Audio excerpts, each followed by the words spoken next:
$97 million extension, including a player option for the 2024-2025 season. It makes him the highest-earning player in NBA history, with $532 million in guaranteed money. From ESPN's Adam Schefter, the Chargers and safety Derwin James agreed on a 4-year, $76 million extension, makes him the highest-paid safety ever. James, part of an LA defense with high expectations after an upgrade in personnel this offseason, including the acquisition of outside linebacker Khalil Mack. He's primed for a bounce-back season, believes ESPN Chargers reporter Lindsey Thiry. He's playing on the opposite of Joey Bosa.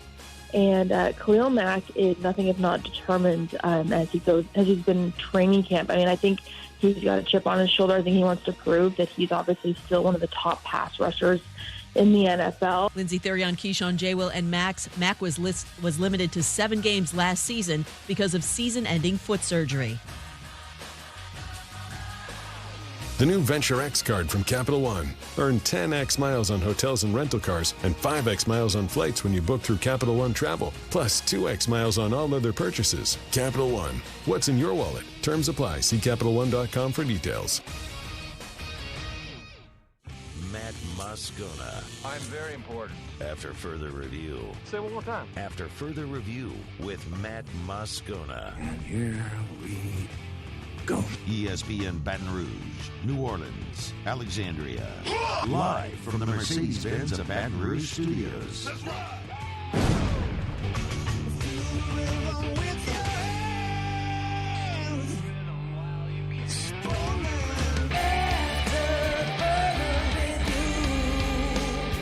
And off we go. Welcome aboard. Glad you're with us. AFR, presented by Pluckers. I'm Matt.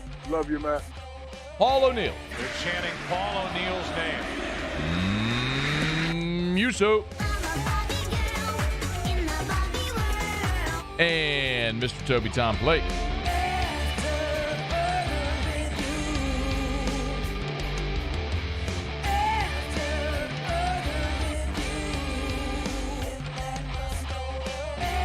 All right, we're here. Glad you are as well. Get out there, make it a good one. Oh, by the way, it's a hump day.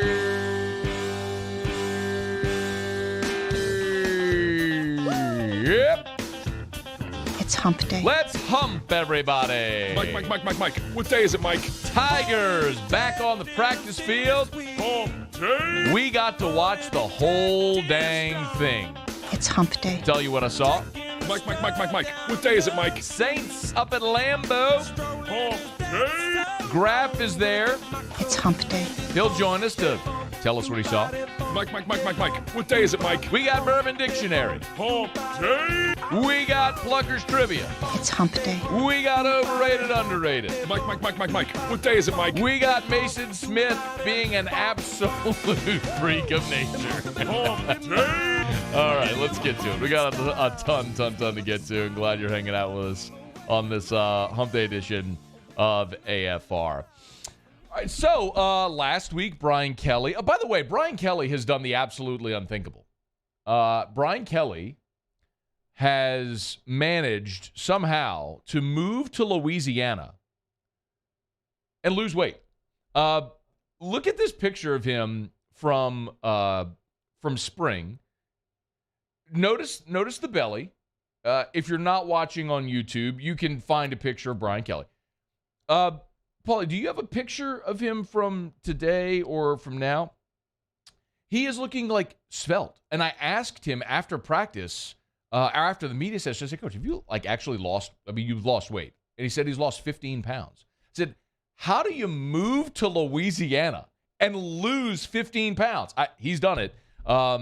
He really is kind of looks like a different dude, actually. But Brian Kelly put his team through practice day, let the media watch, which, of course, we're grateful because it's just unprecedented. And it's really, imagine this. It's much easier to cover the team that you cover when you get to watch them. I thought. And you get access to them. So it's been really nice. So, all right, what I want to do here, I'm going to spend the first 2 segments going through everything I saw today. I'm just going to empty my notebook, all right? We got to talk to Brian Kelly after practice. You'll hear a ton of that. Graph 1 hour from right now. What I'm going to do here is I'm going to break these first 2 segments down. First segment right now, I'm going to go through what they did during the practice portion. And then in the next segment, I'll go through the scrimmage, the actual, the ones-on-ones, twos-on-twos scrimmage portion. So when we first got into practice today, the defense was outside, the offense was still inside. It was a lot of really just like team pursuit, just sort of warming up. When the offense came out, the quarterbacks were working on a drill where they move in a pocket, they lay dummies on the ground, and they had to sort of step over the dummies, up, forward, all keeping their eye downfield, and then throw to a target. So it's intended, and there's a coach hitting them with a pad. The intention is to try to get them to remain focused on their target with whatever might be at their feet or behind them. I continue to just be so impressed by Walker Howard. I mean, throwing the football, he is so good, y'all. Like he I know it's not his time yet, but it's going to come, and he's going to be so good. The wide receivers are working on blocking. The running backs are working on going into motion and working on different routes. Jack Besh did return and participated fully today. Landon Ibieta, the freshman, remains out among the wide receivers. He's not been present. After individuals, they went to a team period, and this is when we get to see the offense, the full offense, and it's more of a thud against the defense. They don't tackle to the ground. The offensive line was the same, as we've seen, left to right, Campbell, Shorts, Dellinger at center. It was Miles Frazier at right guard, and then Anthony Bradford at right tackle. We saw Cole Taylor take the first team reps at tight end, and Keyshawn Boutte and Jeray Jenkins were your first wide receivers. And we seem to have a little bit of a shuffle at running back, which we'll get to. Noah Cain continues to impress, and Armani Goodwin seems like he has stepped up to be number 2 behind Cain, which has bumped John Emery down. The second offensive line remained the same as well. Brian Kelly did tell us after practice, though, that Marcus Dumerville, Cam Wire, because I asked the question specifically. Actually, you can play it, Muse, if you want. I asked him if they've settled on their first-team offensive line, because we've seen the same 5 guys every practice availability we've had. So I said, look, are these your starters? Here was his answer. No. There's still opportunities. Cam Wire is still in the picture.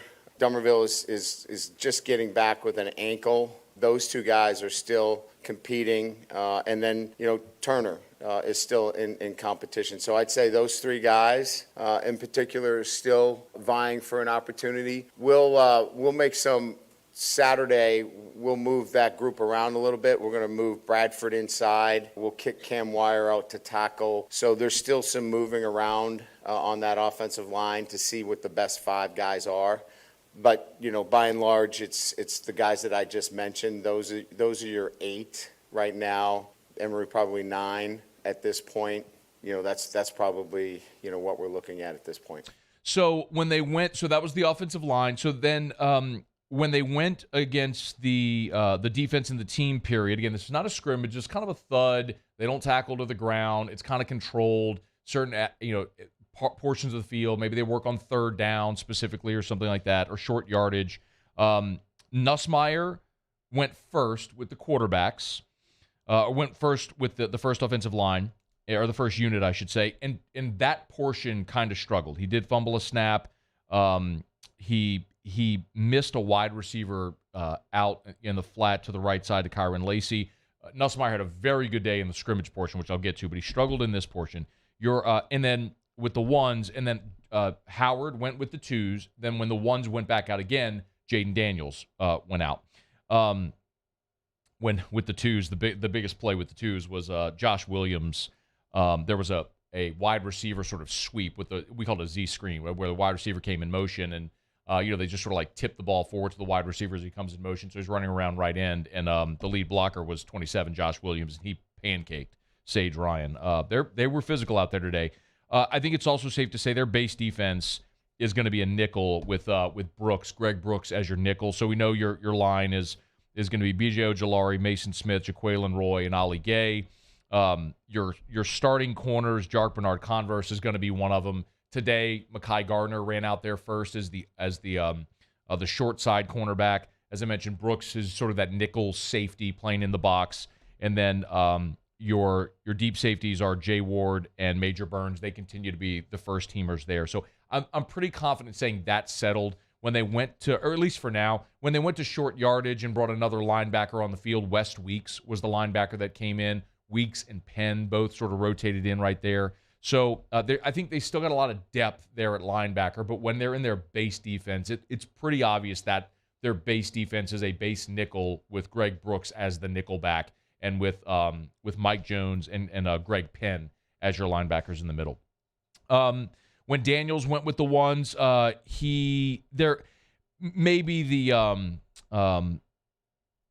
we saw it really his running ability there because, as I mentioned, they struggled with the snap. There was a low snap where he rolled right and beat B.J. Ojulari to the sideline. After that, they went back to the individual periods, and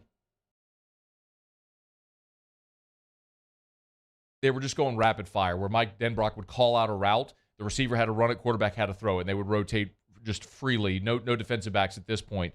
And again, Walker Howard was the one throwing the football that just stands out. He's so it's hard. I know, like, you're not seeing it, and I'm sure there's, you could probably find video of things like this, but it's just when you watch Walker Howard throw the football, it just looks different. He's just such an arm talent. I don't know that we're going to get to see him play this year, and that's okay. Like I said, his time's going to come, but throwing the football, he's just so impressive. And then they went to wide receiver and DB drills, and this is where the day started to turn to the offense. You'd have a quarterback throw. So it was just the quarterback, wide receiver, and a defensive back on the field. And I charted the scholarship players. All the walk-ons, everybody gets routes and gets opportunities. But I only really charted when the starters were out there. And as far as I charted, I believe there was only 2 times where the defensive back got the win. And look, we spent some time yesterday on the show talking about this defensive back group, and it wasn't like they were getting roasted. I mean, you're just talking about receivers that were making plays. Cole Taylor beat Major Burns. Kayshon Boutte, beautiful ball from Jaden Daniels deep down the right sideline for a touchdown, beat Greg Brooks, and that wasn't even close. Kayshon Boutte, like, you can just tell, it's so unfair watching Kayshon Boutte right now. Every rep he takes, there's just nobody out there that can cover him. Jeray Jenkins beat Mekhi Garner. No, forgive me. That was one where Garner beat Jenkins. And it was interesting, too, because when the defense came back over, you could hear Garner coming from the defensive side going, Jeray, here I come. Like, you could tell Garner's got that, like, cornerback trash talk swag. Like, he was trying to get into his head, knowing, like, here I come. And he backed it up. Garner got the pass breakup there. 88, I don't know who number 88 is. It's one of the walk-on receivers. He is Evan Francione.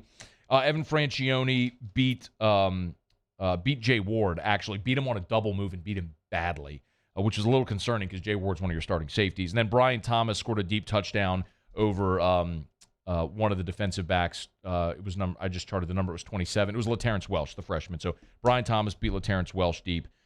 Then they came, that was about midfield. Then they came to the 10-yard line. So it was basically goal-to-go situations, running pass routes around the goal line. And the offense, the scholarship guys went 7-0. Malik Neighbors beat Colby Richardson. Mason Taylor beat Major Burns, and it elicited a lot of oohs. This is the play actually right there that Paul just pulled up if you're watching it. He started out, came back inside, and just absolutely dusted. I mean, left him in his tracks. It was impressive watching Mason Taylor today. Kayshon Boutte, old habits die hard, beat, I don't know who number 12 is. Number 12 is Tavion Falk. It was Derek Davis, Tavion Falk's backup quarterback. It was Derek Davis. I don't know why Derek Davis was trying to guard Kayshon Boutte. That was just unfair. Jeray Jenkins, tight coverage against Mekhi Garner, but got him in the back of the end zone and held on to the ball. It was a beautiful catch by Jeray. Cole Taylor tipped a touchdown to himself against Jay Ward. Francione beat Joe Fouché. And then Brian Thomas, this was the best play of the day in this drill. Brian Thomas against Jark Bernard Converse, and like in the front of the left pylon. Jark Bernard Converse got his arm inside of, you know how you sometimes see it where a defensive back will get his arm inside of the receiver's hands? Jark Bernard Converse had tight coverage, got his hands inside, and Brian Thomas still held on to the football. If you remember last week, Brian Kelly talked about how Brian Thomas was one of the strongest guys on the team. He showed it there. It was massively, massively impressive. It was such a good day for the receivers. breaking news. The receivers are really good. Punt return, Malik Neighbors, Seven Banks, Sage Ryan, 33 and 25 were also back there. Quarterbacks are working on some back of the end line, back line of the end zone throws. I posted some video of that. Trying to see if there's any. I did watch a full period of the place kickers, and 34, who is a redshirt freshman. Forgive me, y'all. Like, some of these guys were still learning names. Damian Ramos. Damian Ramos, who's a redshirt freshman out of the Baltimore area, is very, very clearly right now the best place kicker they have. And he did kick during the scrimmage portion as well. Brian Kelly clarified that they have not settled on anyone there, but feels like they're getting close. Ramos right now has the lead. Your long snapper is number 44. That's Slade Roy. That's the transfer.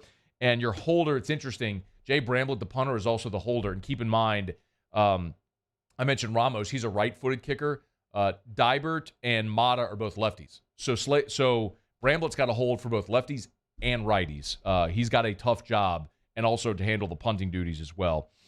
They went 7-on-7s. Jay Ward had a nice pass breakup during 7-on-7s. Daniels went first among the quarterbacks during 7-on-7s. When they went into the red zone, Kyron Lacey had a really nice touchdown grab over Colby Richardson. Malik Neighbors had a leaping touchdown in the back of the end zone over Jay Ward. It was a day where the receivers and the offense really had a day against the secondary. These receivers are going to be really talented. If the quarterbacks have time to throw, you could just tell they're going to have some advantages there. So they went into their cooling tent, and when they came out of the cooling tent, they did the scrimmage. So it was 5 drives. Let me knock out a break. We're a little late. When we come back, I'll run through everything that happened in the 5 drives of the scrimmage that we got to see today at LSU's practice. Stick around. It's AFR. AFR. Of course, our Hump Day shows are brought to you by Pluckers, Nicholson, and Bluebonnet. Dine-in, carry-out, or delivery. 28 flavors of award-winning jumbo chicken wings, ice-cold draft beer, full-service bar, sports on TV. Tonight and every Wednesday, trivia. That's right, 5 rounds, live-action trivia, getting started at 8 p.m.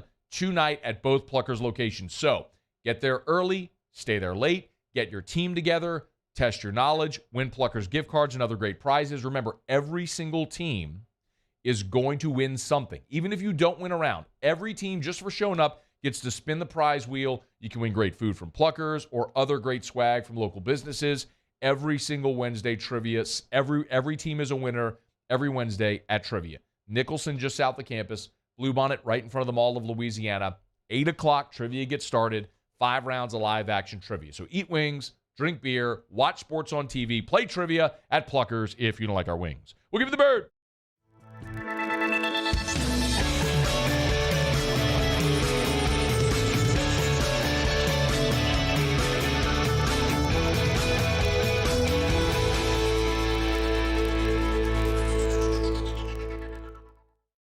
ITI's got all these programs. Once I started and learned everything about the school, it was worth it. The challenges that ITI presented me with, it allowed me to build myself up. All because of ITI, I actually was able to get a job within 3 months before graduation in my field. Get the hands-on training you need for the job you've always wanted. With so many companies hiring right now, it's the perfect time to come to ITI Technical College. Enroll today for a better life. I've been doing business with Luba for 25 years.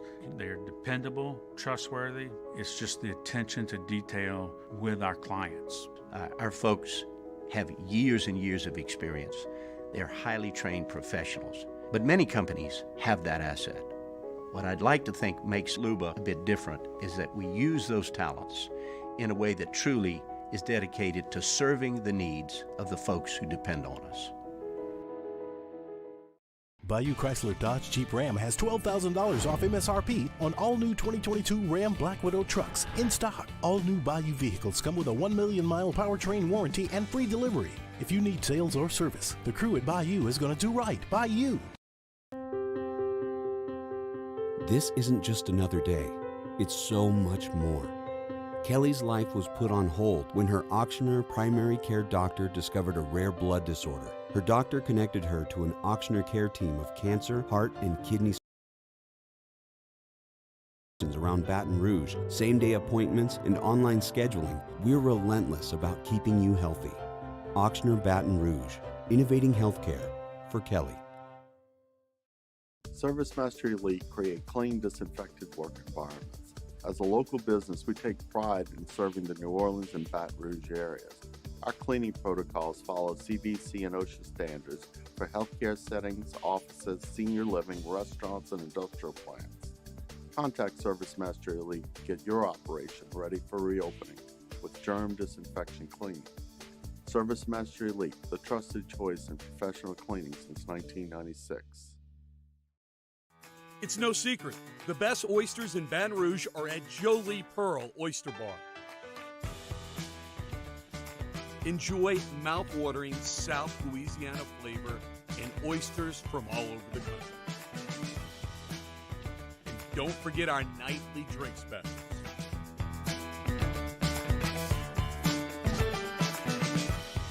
Jolie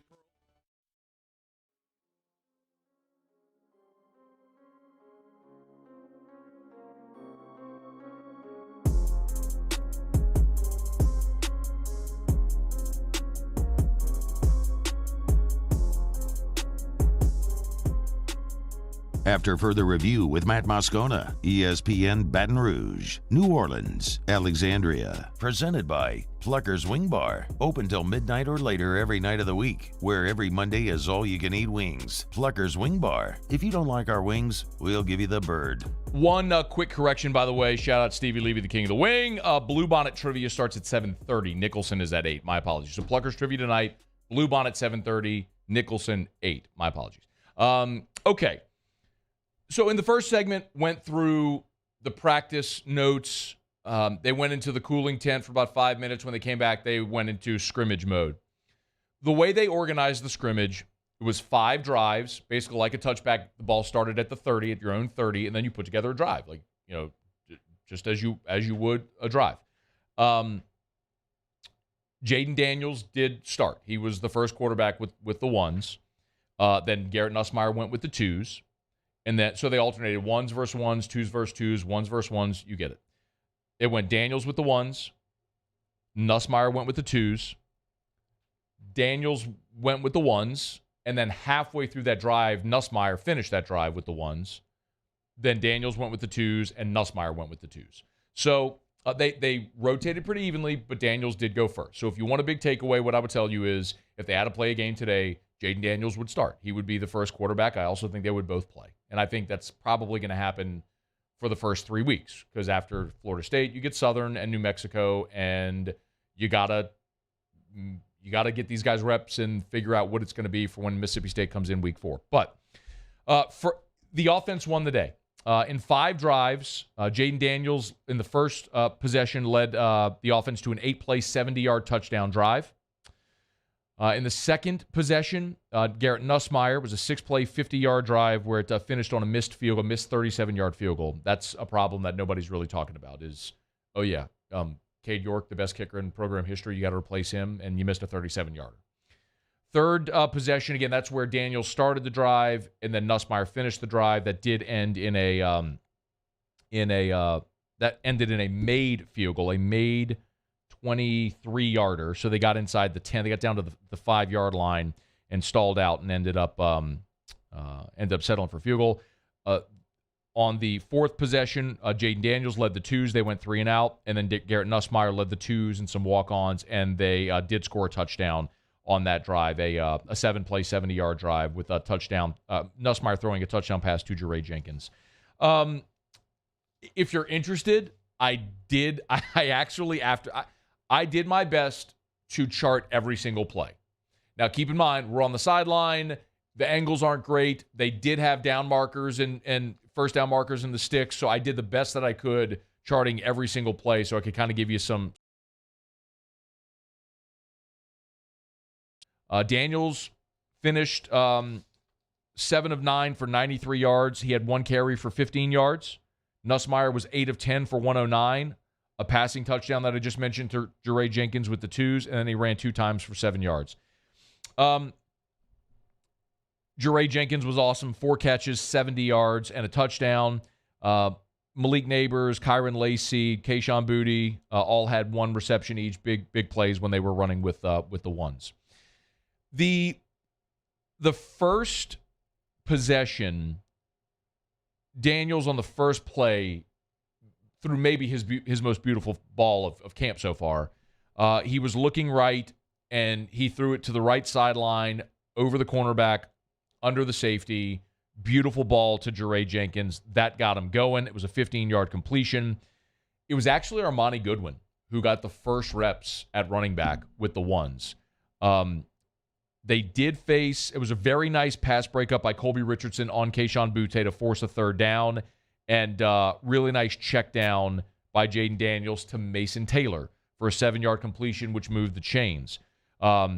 Kyron Lacey had a 14-yard slant. Malik Neighbors went for 21 yards on a slant out of the slot.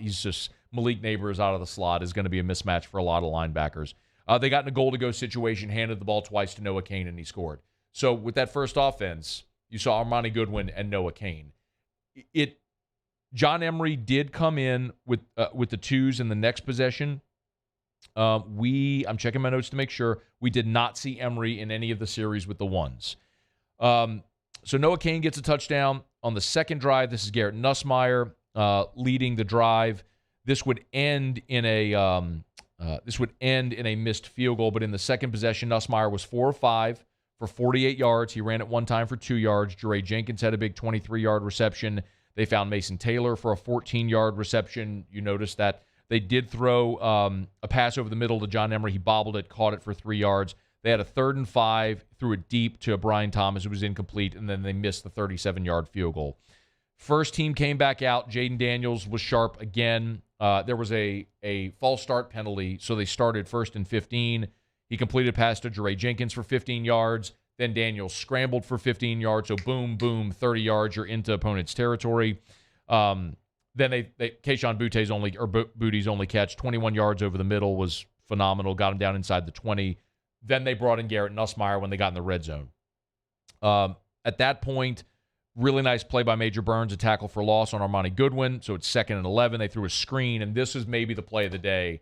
They threw a screen to Armani Goodwin. And I'm telling y'all, we've talked about it. He's 5'8", but he's put on a lot of good weight.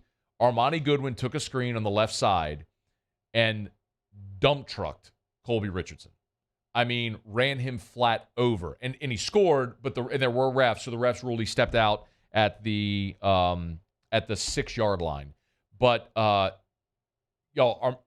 Goodwin, like, you can't sleep on him because they're giving him meaningful reps with the ones, and he's making plays against the first defense. Like, that's a takeaway. He's going to play. They got into a goal-to-go situation, and the defense stepped up big. And this is where Mason Smith is going to be a problem for so many. On 3 consecutive snaps, Garrett Dellinger rolled the ball back to Nussmeier. And Brian Kelly talked after the practice, said, look, when he's just snapping, he can snap. We're putting a lot on him, making calls and all this stuff. Really what it is he had a man-child lined up on him. And on 2nd down, Mason Taylor dropped Josh Williams for a 4-yard loss. Basically, Mason Smith took the friggin' handoff. Like, they can't block him. That's going to be a problem, rinse and repeat for every team they play. I know this probably sounds like a broken record and tell me something I don't know, but it's validating. Mason Smith is a problem. They can't block him. So they had a 3rd down. Nussmeier was pressured, ended up running backwards about 30 yards and heaved it into the end zone, and Jay Ward had an interception and just dropped it. So that was not a great look for Nussmeier. They did settle for the 23-yard field goal. The next drive, Jaden Daniels comes out. Noah Cain was back in. This was with the twos. Cain ran for 4 yards. They completed a screen to Noah Cain. It was read well by the defense. Dropped for no gain. 3rd and 6. It was an incomplete pass. So 3 and out with the twos with Jaden Daniels. Nussmeier comes back in. And this is when they played some of the guys that were maybe some walk-ons. Nick Demis had a couple of really nice runs. A 12-yard run off the right side. He had a 13-yard run off the left side. They completed a pass to a tight end. I charted it as number 48. number 48 on the roster is MJ Frazier. So that's who I'm assuming that was, MJ Frazier, who had that catch and run right there as a 13-yard. He's a grad student. So they did throw a 12-yard screen to John Emery, and then beautiful. They did not face a third down on this drive, by the way. They went 12-yard run, 13-yard completion to the tight end. Nussmeier scrambled for 5 yards, a screen to Emery for 12 yards. John Emery ran for 8 yards. Nick Demis ran for 13 yards. And then the touchdown to Jeray Jenkins from the 17-yard line, which was a rope from Nussmeier. Beautiful pass. They went for 2, and Nussmeier threw a beautiful ball to Brian Thomas, which he dropped. So Nussmeier early, I would say, didn't have his best day during the team period early, but during the scrimmage, he was very sharp throwing the football, except for the one he heaved into the end zone that probably should have been picked. That's if people talk about the gunslinger mentality and all that stuff, which I know sounds cliche, it kind of reared its head there, but was very, very good throwing the football.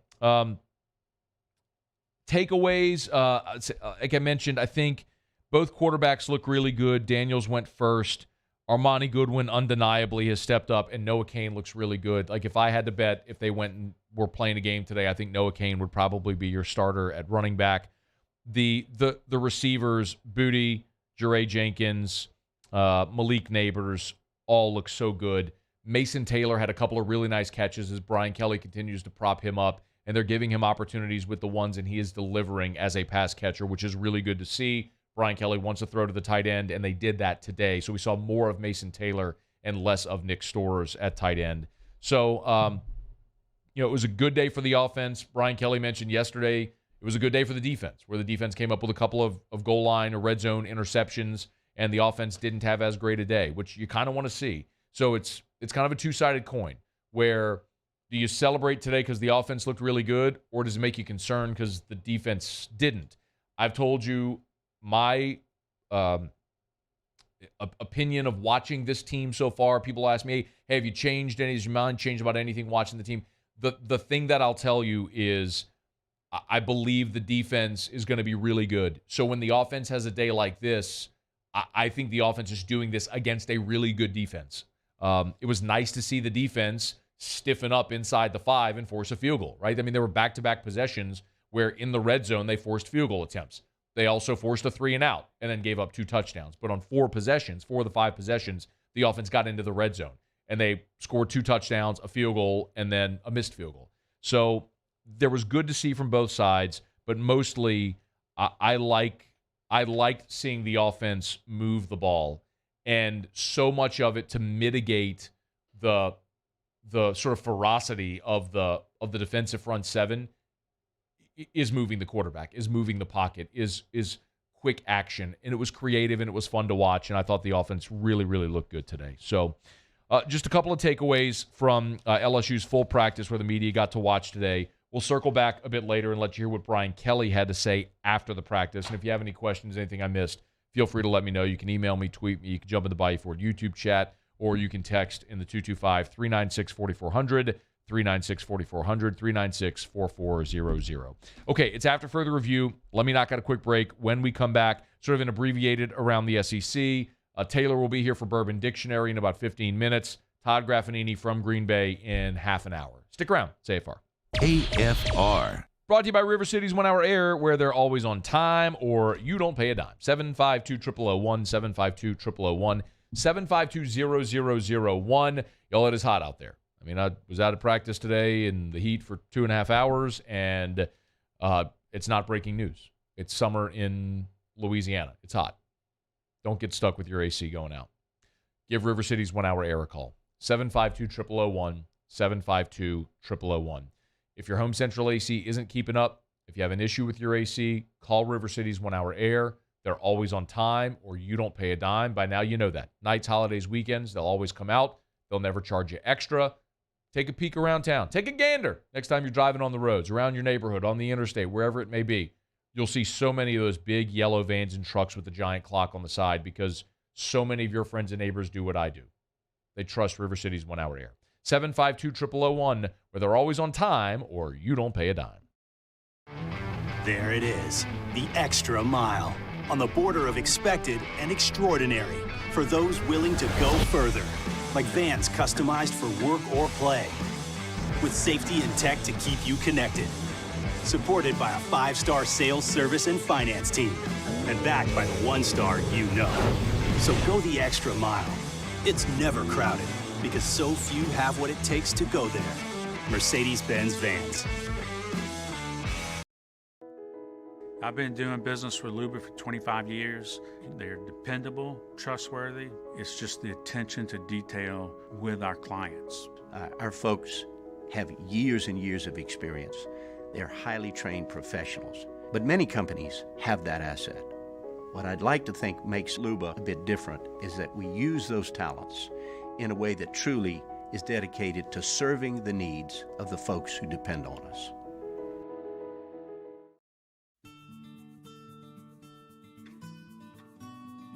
This is a house call. This is a follow-up appointment. This is a diabetes checkup. This isn't just more convenient care, it's more advanced care. This is innovating healthcare at Louisiana's #1 hospital, Ochsner. Eli's always been into grilling. It took us a while to see it, but the signs were there. What are you doing, Eli? I knew grilling was my thing. I have been talking about it throughout my career. Happy with the results? I am. Got the new grill from barbecueguys.com. It performed great. My advice, as I always told my boys, do more of what you were born to do. Barbecue Guys, for those who were born to grill. You want cheese on your burger, Pops? I'll take a little cheese. Crime has serious consequences, but anyone can make a mistake. If you find yourself in trouble with the law, know that you have rights, and it's okay to demand them. The law offices of O.C. Brown are here to protect you and your rights. Felony or misdemeanor, DUI or drug charge. No matter what crime you're accused of, you still have rights. Let the law offices of O.C. Brown uphold them. Call 225-343-1111. Your law firm for a lifetime.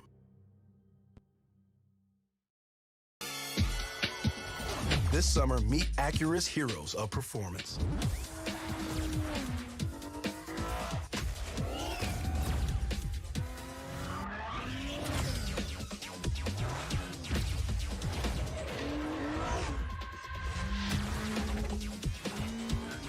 Only available at the Acura Summer of Performance. This summer, visit your local Acura dealer for attractive offers on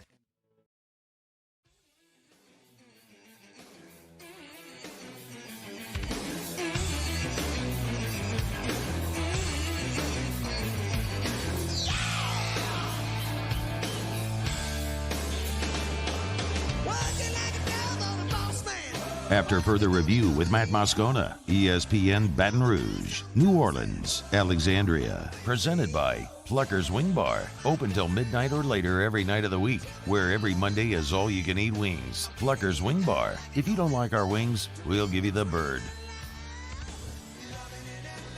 All right, Brian Kelly and the LSU football team continued their hot streak in recruiting. Kai Prion is the latest jump in the class, doing so last night. Here's how it sounded.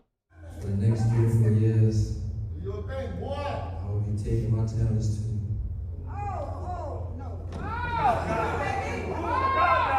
You all ready? Louisiana State University. Started his career at Ascension Catholic. He will play this year for St. James. Kai Prion is listed as an athlete. He is a 4-star. He is nationally in the 247 composite, number 259 overall, the 16th best athlete in the country, the 15th best player in the state of Louisiana, 6 foot 190. He can play receiver. He can play defensive back. He can return kicks and punts. Had offers from big-name schools around the SEC and the Southeast. Committed to LSU over Florida State and Arkansas and Ole Miss and Mississippi State and others. So you're talking about a guy, Auburn, Colorado. So he's a guy who had some major interest from big-time programs and elected to stay home. This is somewhat of a rinse, repeat, broken record type take, but we've talked about it enough now here with the LSU class when it was Tyree Adams and Shelton Sampson and Ricky Collins. And by now, Kylan Jackson, now Kai Preon, who are all in-state kids, all kids from within an hour of Baton Rouge. And now you've started to really churn the Louisiana commitments, which, when Derek Williams picked Texas, and that coming on the heels of Arch Manning going to Texas, and when you looked ahead and you knew Jaden Ausberry wasn't picking LSU, there was a little bit of, Eli Holstein, picked Bama. There was sort of this, I want to hesitate before I call it a freak out. But it was, and I think the way we phrased it here was, it's certainly, if you're concerned, it's certainly a legitimate concern. I'm not saying you freak out over it, but it's something that's certainly worth watching because you just have to recruit the state of Louisiana. If you're going to be great at LSU, you've got to recruit this state. It's just, Nick Saban showed it when he came here. You put a fence around the state. It's how you build championship teams. I don't need to run through the long list of players, starting with the 03 championship and all the subsequent ones, but you know the long list. To win at a high level here, you've got to recruit the state. And it's why Brian Kelly is here, quite honestly, because of the recruiting base that he will have. So you look at what they've been able to do now, adding Kai Preon, and you add it to the list of guys I just mentioned. Of the 21 commits you have now, 8 are from the state of Louisiana. If roughly half of your class is from Louisiana, and you're talking about a top 10, potential top 5 class in the country, yes, you are recruiting the best players in the country, and you're also recruiting the best players in your state and getting them to stay home. So they're certainly not done. Lance Hurd, the big offensive lineman from Neville, is likely to pick LSU. That seems like a given at this point, and that would be yet another. I keep asking a lot of people, how the numbers are ultimately going to look. Remember, the hard cap of 25 no longer exists. The rule was in place where you could only sign 25 players. Well, that's no longer in existence. You can sign as many as you want. You just can't go over 85. Billy Embody was with us earlier this week, and he shared, through his numbers. I'll trust Billy, but said that LSU, he had at 66 scholarship players. Well, if you're at 66 scholarship players, initials, 66 initials, and if you are going to lose players this year to graduation, the draft, etc., you're going to be able to sign over 30 players. So they're at 21 now. They are far, far, far from done. But nice to get a big in-state get there for Brian Kelly and the squad with Kai Preon, Prean. I'm told it's pronounced Preon, jumping into the class. We'll count that as Around the SEC presented by Gulf Coast Office Products. Shout out to our guy Trey Beal and our friends at Gulf Coast Office Products. Online, gcopnet.com, gcopnet.com for Gulf Coast Office Products. Face-to-face sales service after the sale. That's what you get at Gulf Coast Office Products. Graff is going to join us in 17 minutes today. Dennis Allen, after practice, did meet with the media and gave an update on Jameis Winston, who did not go again today. That wasn't our plan coming out here today. Our plan was kind of go through a little bit of the same deal that we went through yesterday. I haven't gotten a full report, but he sounded like it was a little bit better today. So, we'll see. You remember yesterday when we played the soundbite when Dennis Allen was asked if Jameis Winston was going to play and he said, I don't know yet, and I called him a liar? Of course he's not going to play. He ain't going out there. There's no reason. He's not 100%. There's just no reason whatsoever. Dennis Allen's already ruled out Jameis playing in the game Friday against the Packers, so tomorrow's a walkthrough day. They play on Friday. There's no sense. There's just no point at all in running him out there. Given what you overcame last year with Jameis Winston having the injury he did and playing as many quarterbacks as you did, just get him ready to go for the opener. I think we all know that. All right, it's after further review. We'll knock out a quick break here. When we come back, little Bourbon Dictionary with Taylor Calandro to wrap up hour number 1. It's AFR. AFR. Bayou Ford has $14,000 off MSRP on a new 2021 Ford F-150. All new Bayou vehicles come with a 1 million mile powertrain warranty and free delivery. If you need sales or service, the crew at Bayou is going to do right by you. Gulf Coast Bank and Trust is giving our customers the power to bank anywhere, anytime during this challenging event. And we're right there with you. Our mobile banking app is a smart way to manage your money and time.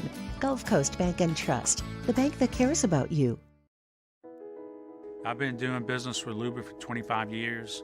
They're dependable, trustworthy. It's just the attention to detail with our clients.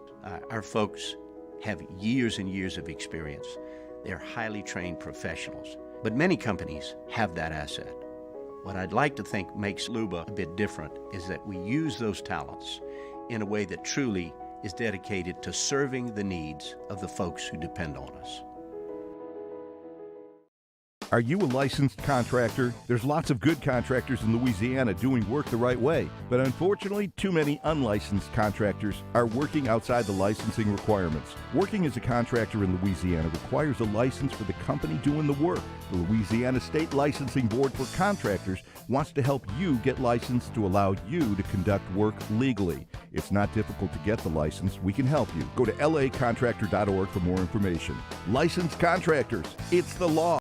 Gulf Coast Office Products is a nationally recognized Savin office equipment dealer based right here in Louisiana. Over 100 employees strong, Gulf Coast has the boots on the ground to support all vertical markets, from education, engineering, legal, and finance. With the latest in office technology, from desktop to production segment units, Gulf Coast and Savin have the perfect fit for you. Call 225-756-2644. That's 756-2644 for Gulf Coast Office Products. This isn't just another day. It's so much more. Kelly's life was put on hold when her auctioneer primary care doctor discovered a rare blood disorder. Her doctor connected her to an auctioneer care team of cancer, heart, and kidney specialists. With multiple primary care locations around Baton Rouge, same-day appointments, and online scheduling, we're relentless about keeping you healthy. Auctioneer Baton Rouge, innovating healthcare for Kelly. ServiceMaster Elite create clean, disinfected work environments. As a local business, we take pride in serving the New Orleans and Baton Rouge areas. Our cleaning protocols follow CDC and OSHA standards for healthcare settings, offices, senior living, restaurants, and industrial plants. Contact ServiceMaster Elite to get your operation ready for reopening with germ disinfection cleaning. ServiceMaster Elite, the trusted choice in professional cleaning since 1996. It's no secret. The best oysters in Baton Rouge are at Jolie Pearl Oyster Bar.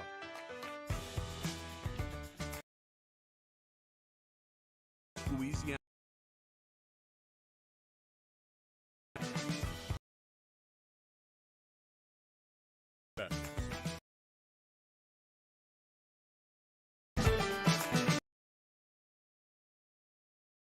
Located in downtown. Eli's, but the signs. I knew grilling was my thing. I am. Got the new grill from barbecueguys.com. It performed great. More of what you're born to do.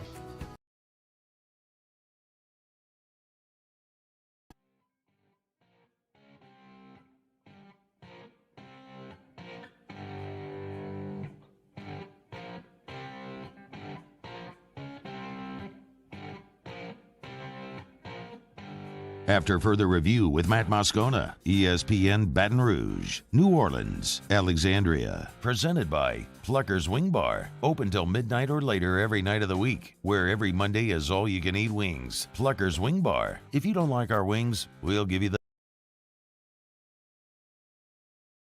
with the slang. This is Bourbon Dictionary with Matt Moscona and Taylor Calandro. Spirits Director. Good, Matt. Taylor was supposed to be in studio. Traffic. There's something going on I-10. I don't know what, but it's a cluster right now. So that's pretty much every day at this time. So that's every day. Why do you think our ratings are as good? It's certainly not because I'm sharp, witty, or good looking, or sound good. It's just because people are stuck in their cars and have nothing else to do. I mean, I'm well aware of that. You are absolutely 100% correct. I hate you so much. Byron, yes. Sorry. Hey, it's me and my wife's anniversary today. I told her I'd give her a shout out. So happy anniversary to my wife. She's put up with me for 4 years. So 4 years. Ooh. Yes. And shout out to my wife Anna. It probably feels like 40 to her. For her, yes. For her, that's for what I me, mean. Not so much. Because you were insufferable. You were insufferable. Yes, absolutely. All right, I stop agree. wasting our time here and stop stepping on me. What's new? What's new over there? Well, I was coming to talk about the Maker's Mark private select pick that we got in the store about 2 hours ago. We thought we were going to drink it on the air, but we'll do that next week. But it is in stock. It is ready to roll. It's $74.99. This pick that we did, all the Maker's picks are very different, and I talk highly about them because they are cash strength. I love cash strength whiskey, and there's not a lot of cash strength makers out there. This one's a little different. We tried to go a little offbeat. It's not going to have your big, bold caramel vanilla flavors. It's a little bitter. It's a little dry. We did that on purpose. When you describe something as bitter and dry, that's usually not a good selling point. No. I'm not saying it's bitter in a. Me and my wine guy Ben were talking about this before we left. He's a level 2 sommelier. Okay. It's bitter like they used to make old school bourbon. They said it reminded him of like I.W. Harper 15 year, which I haven't seen in a long time. That's one of my favorite pours of all time. So when he immediately sipped it, he said this tastes like an older made bourbon, like they used to make bourbon. So it's pleasant. It's unique. Highly suggest checking it out. Though $74.99. All right. And we also got Whistle Pig Smokestack in there. I don't know if you've seen that, and I haven't tried it, but it's the Whistle Pig that was finished. The barrels were finished in Traeger grill smokers. Oh. And the juice was also smoked while it was proofing too. So from what I heard, it is straight barbecue pit, but it's got decent reviews too. So that's $70. All right. I've got questions for Taylor. Fire away. You can email us, tweet us at Matt Moscona. You can jump in the Bayou YouTube chat on the Watch 104.5 ESPN YouTube channel. Please smash the like button and subscribe while you're there. And you can text us 225-396-4400. Byron Toll said, ask Taylor if he's had Driftless Glen single barrel and your thoughts on it. I've never heard of that. Driftless Glen. I'm going to look that up now. I haven't heard of it. I wonder if he's maybe yanking my chain or something like that. Let's see, No, Jay. not necessarily. No, I don't think so. I mean, there's a ton of little tiny distilleries everywhere. So that's true. Ask Taylor, does he ever see Michter's Schenk bourbon passing through his store, or is that just another bourbon that's crazy hard to find? Well, the answer is all of the above. So, yes, we do get Schenks and we do get Bombergers. Schenks and Bombergers are two Michter's special releases. And a lot of people don't know those are Michter's. You have to sit there and analyze the label, see Michter's on it. And I think they're both about 110 proof. They are very allocated. They do come through. They're usually in our raffle when they do come through. Okay. So that's your answer to that question. Greg Lehman asked Taylor, what's the best personal whiskey collection you've seen in person? I have seen the largest private Scotch whiskey collection in the world. I don't know if that counts for anything, but it was at the Scotch Whiskey Experience in Edinburgh, Scotland. But I've also seen in person a top 5, what I think is a top 5 Maker's Mark collection that I've ever seen. Absolutely insane. This guy, he lives up in Kentucky. He is a Maker's Mark fanatic. He has bottles that I've never even heard of. Oh, wow. So Maker's is a cool thing to collect if you're into collecting. They have so many different types of waxes and finishes with their bottles and state editions and yada. It's so much. So you can do a ton with Maker's Mark. We're inside of 2 minutes. Let's see if we can go rapid fire. Paul Russell asked Taylor, says, I like Elijah Craig, 4 Roses, Russell's Reserve. With that, what Japanese whiskey would you suggest I start off with? Japanese is hard to find. The really super name brand ones are hard to find. You can find Hibiki Harmony on the shelf. Really approachable Japanese whiskey. It's a little pricey. They're all a little pricey. I think it's in the $70, $80 range. If you can find Hakushu, that's good stuff too. And obviously, if you can find Yamazaki anywhere, pick it up. Don't pass it up. Randall Offrecht asked Taylor, what's a good bourbon at a reasonable price for my pop's birthday? Why don't you come, if you're in the Baton Rouge area, we have a Blue Note store pick. It's a $40 bottle. it's 120 proof.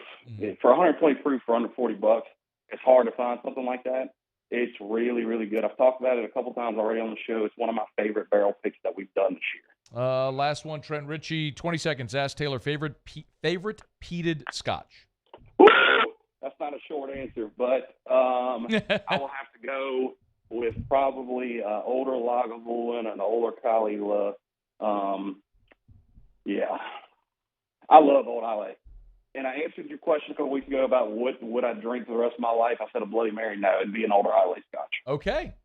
You're welcome to come circle back around at any point and re-answer a question. Taylor Calandro. I thought about that, by the way. Taylor Calandro from Calandro's. Thanks, dude. We'll talk next week. All right, Matt. All right, see ya. It's after further review. Graff joins us from Green Bay. That's next. It's AFR. AFR. Brought to you by GMFS Mortgage and GMFSmortgage.com. Changing lives since 1999. Home buy, refi, construction loans. GMFSmortgage.com. The number one lender in Louisiana. Number 11 as far as USDA loans in the entire nation. Could not recommend it highly enough. When Eric and I got married, bought our first home, GMFS helped us finance that home. When Drew came along and we needed a little more house, we bought a new house, and GMFS helped us finance that house as well.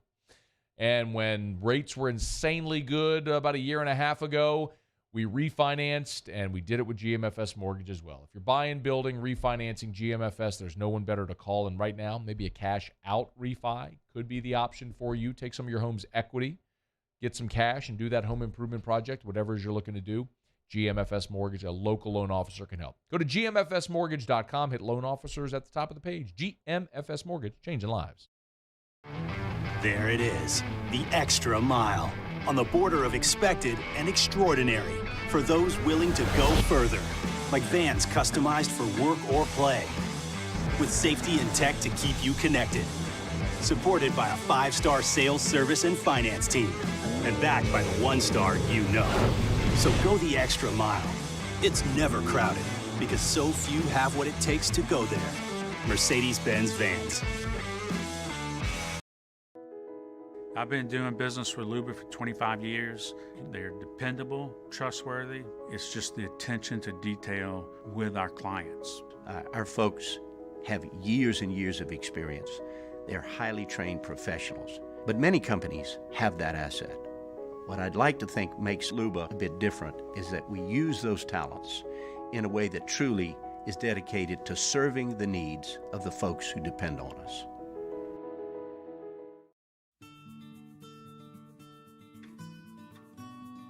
This is a house call. This is a follow-up appointment. This is a diabetes checkup. This isn't just more convenient care, it's more advanced care. This is innovating healthcare at Louisiana's #1 hospital, Ochsner. Crime has serious consequences, but anyone can make a mistake. If you find yourself in trouble with the law, know that you have rights, and it's okay to demand them. The law offices of O.C. Brown are here to protect you and your rights. Felony or misdemeanor, DUI or drug charge. No matter what crime you're accused of, you still have rights. Let the law offices of O.C. Brown uphold them. Call 225-343-1111. Your law firm for a lifetime.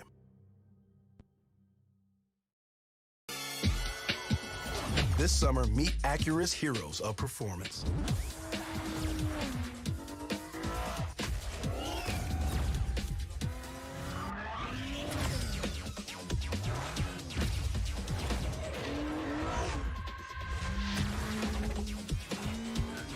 Only available at the Acura Summer of Performance. This summer, visit your local Acura dealer for attractive offers on the MDX.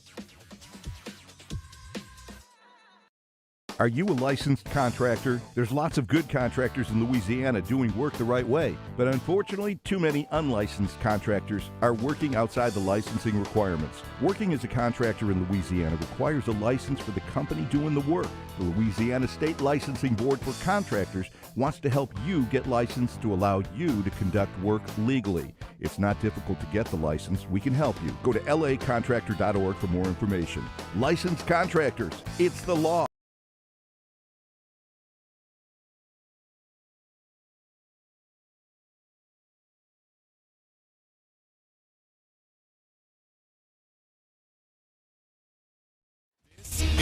Sports Center. I'm Christine Lisi. A Woj bomb on this August 17th. ESPN's Adrian Wojnarowski reports LeBron James and the Lakers agreed on a 2-year, $97 million extension, includes a player option for the 2024-2025 season, makes LeBron the highest earning player in NBA history, $532 million in guaranteed money. ESPN NBA analyst Matt Barnes, a fan of the deal. I love it. I mean, the fact that this guy has been in his prime his entire career, Jalen, going into year 20? Getting $50 million isn't bad, but also we always like to keep cognizant of he loves to be able to control things. So he gets the 1 year with an option, keeps the Lakers on their toes, gives him about $50 million this season. The Chargers making Derwin James the highest paid safety in NFL history. ESPN's Adam Schefter reports James and the Chargers agreed on a 4-year, $76 million extension. The deal also resets the safety market. Yankees put closer Clay Holmes on the injured list. Infielder DJ LeMahieu, dealing with a toe and foot injury, will avoid the IL. The Rangers fired longtime president of baseball operations John Daniels 2 days after firing manager Chris Woodward. If you need last-minute hires in no time, you need Indeed. Their integrated hiring solution lets you schedule and conduct video interviews all in one place. Finding your next great hire has never been more streamlined. Get hiring at Indeed.com/credit. Matt Moscona. I'm very important. After further review. Say one more time. After further review with Matt Moscona. And here we go. ESPN Baton Rouge, New Orleans, Alexandria. Live from the Mercedes-Benz of Baton Rouge studios.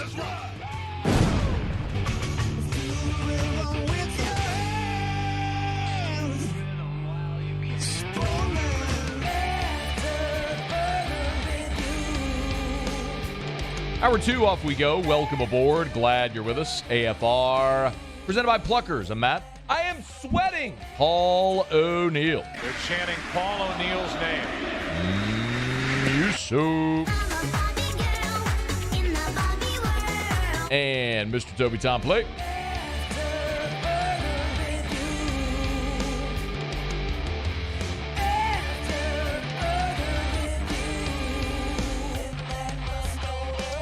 All right, we're here. Glad you are as well. Get out there. Make it a good one. If you missed the start of hour number 1, spent the first half hour of the show going through all of my notes from LSU's practice today. The practice portion, the scrimmage portion, which was open to the media. That's all on demand if you want to catch it at 1045ESPN.com, however you get your podcast, or the Watch 1045 ESPN YouTube channel. Thank you for watching there if you are. Saints had their second day of joint practices with the Packers today up in Green Bay. Todd Graffagnini, radio voice of the Pels, doing double duty right now with Saints work as well. He's up there in Green Bay and good enough to join us now. Graf, how are you? I am not sweating. It's way, way nicer in Green Bay in August than it is in Baton Rouge or New Orleans for sure. It has been spectacular. It actually got up to 80 degrees today, Matt. So, people in South Louisiana are rolling their eyes. But up here it was a little warm, but it really has been awesome the last couple of days. Mid-70s yesterday, 80 today, no clouds. You get your work in, you barely break a sweat. It's exactly what the coaches want. And today was a little bit different than it was yesterday with the injury bug hitting, but for the most part, it's been a really solid couple of days. Let's start there because we did hear that, especially on the offensive line, there was a little bit of there were some nicks, as a former LSU coach would say. So what happened? Yeah, so when we got there, Landon Young was not dressed out. Andrus Peat was not dressed out as well. So Young left practice early yesterday. Peat practiced the entire time yesterday, so don't know what happened there. Ryan Ramczyk got a day off. We're down 3 offensive linemen. And when you hit team period, Trevor Penning left. It appeared to be a right leg injury.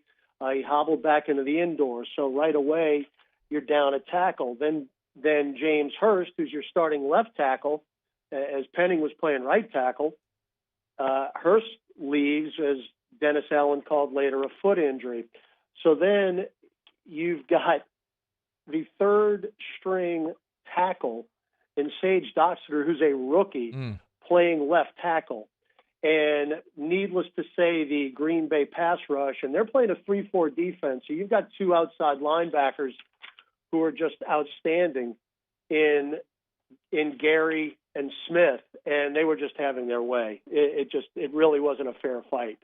But thankfully, Penning came back a little later during practice. We didn't see Hurst or Doxter come back, but at least Penning came back. But it was dicey to say the least on that line for a little while.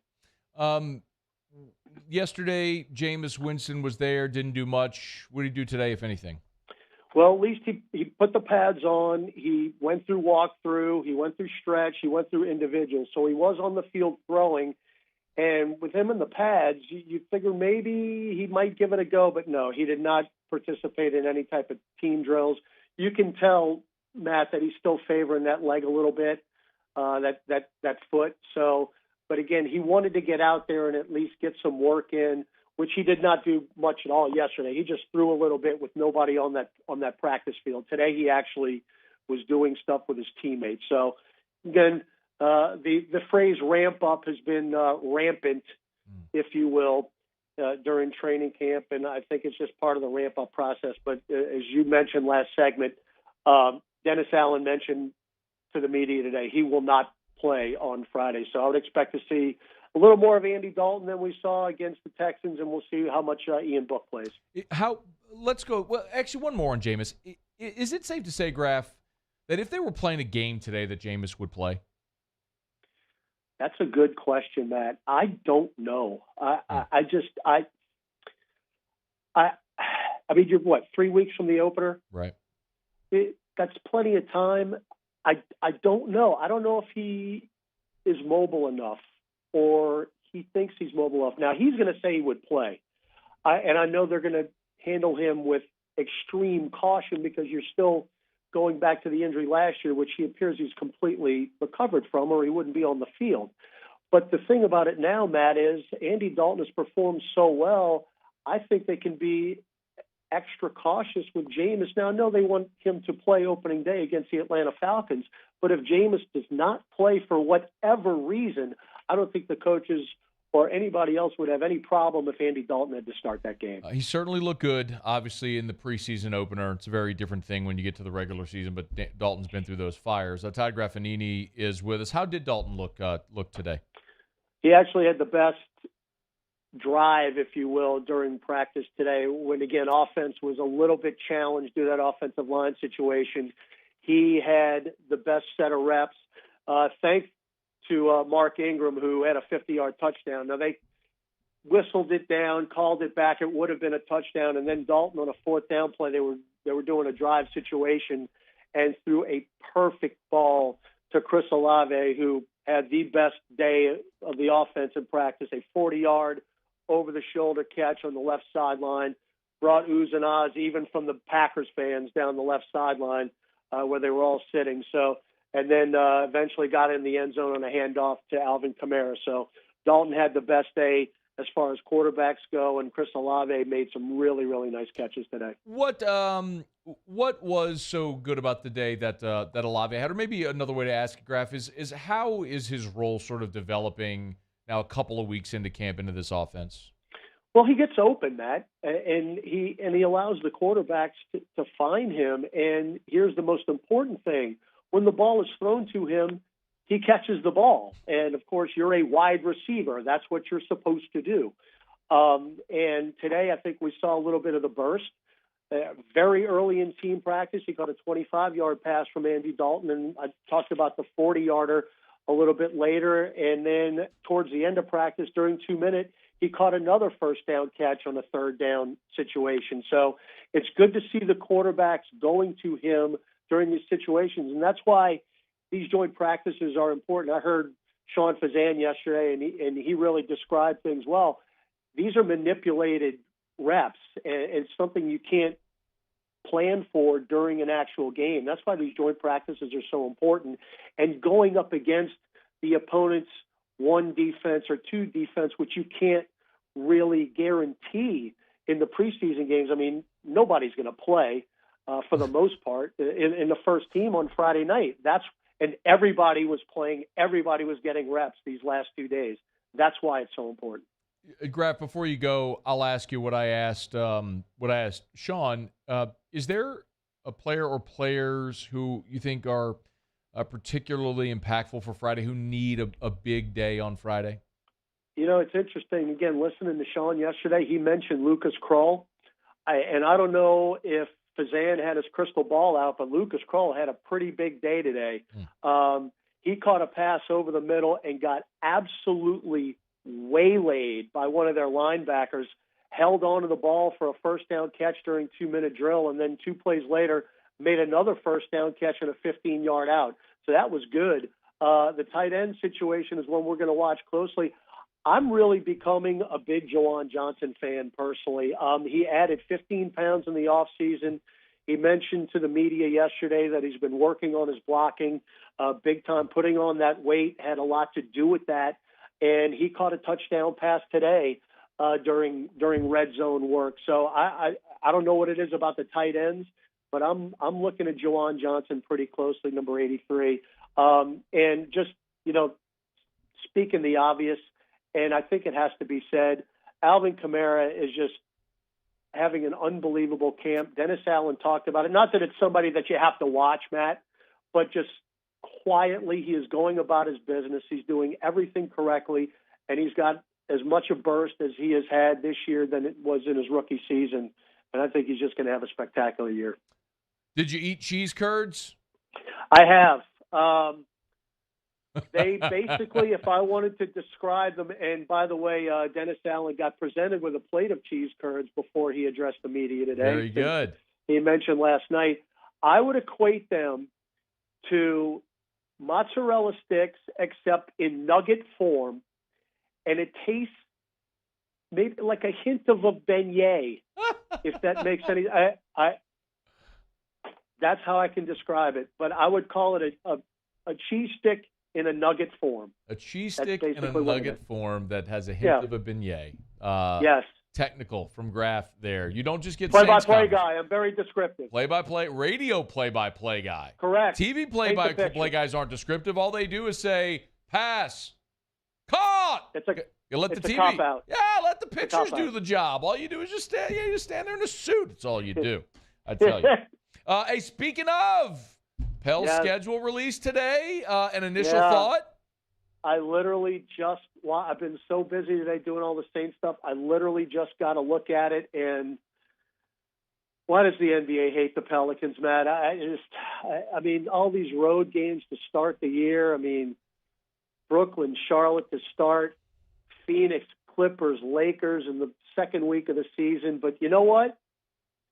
Bring everybody on. You gotta play these games, man. I guess that's what the bottom line is. You got a bunch of road games in the first couple weeks, and after that real gauntlet, then it's kind of a regular schedule. But those first couple of weeks are going to be very, very difficult. But if you go back to last year, the Pelicans should be able to take on all comers.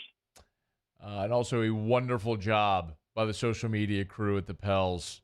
Oh, my heavens. I did see that. If you haven't yet, there's a video. They posted a video, and it's David Griffin playing a piano at the indoor. The lights are off. They got a candlestick on it. It's so good.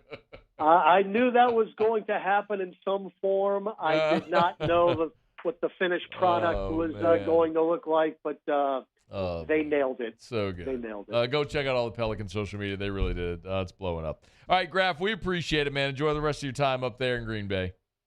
Thank you, Matt. I'm not sweating.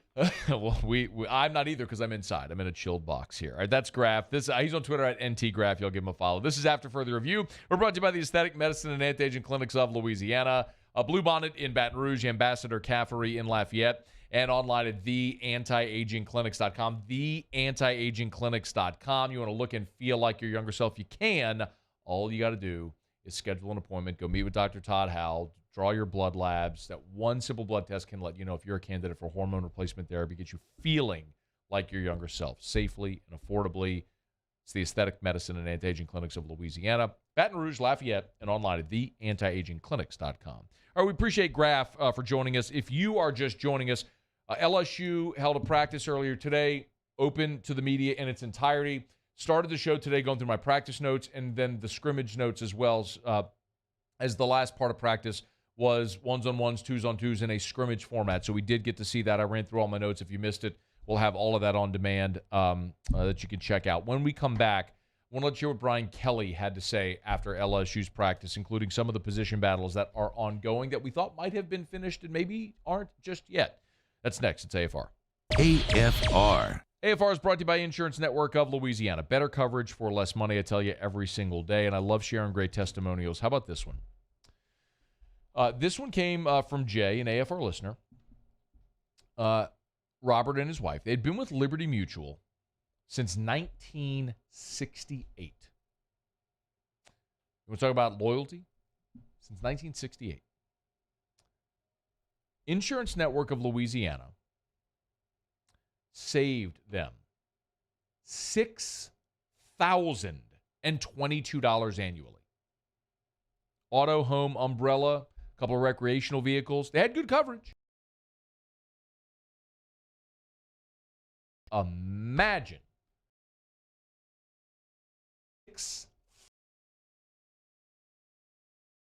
happens. It's Insurance Network of Louisiana. Stop over 293-0450. Bayou Chrysler Dodge.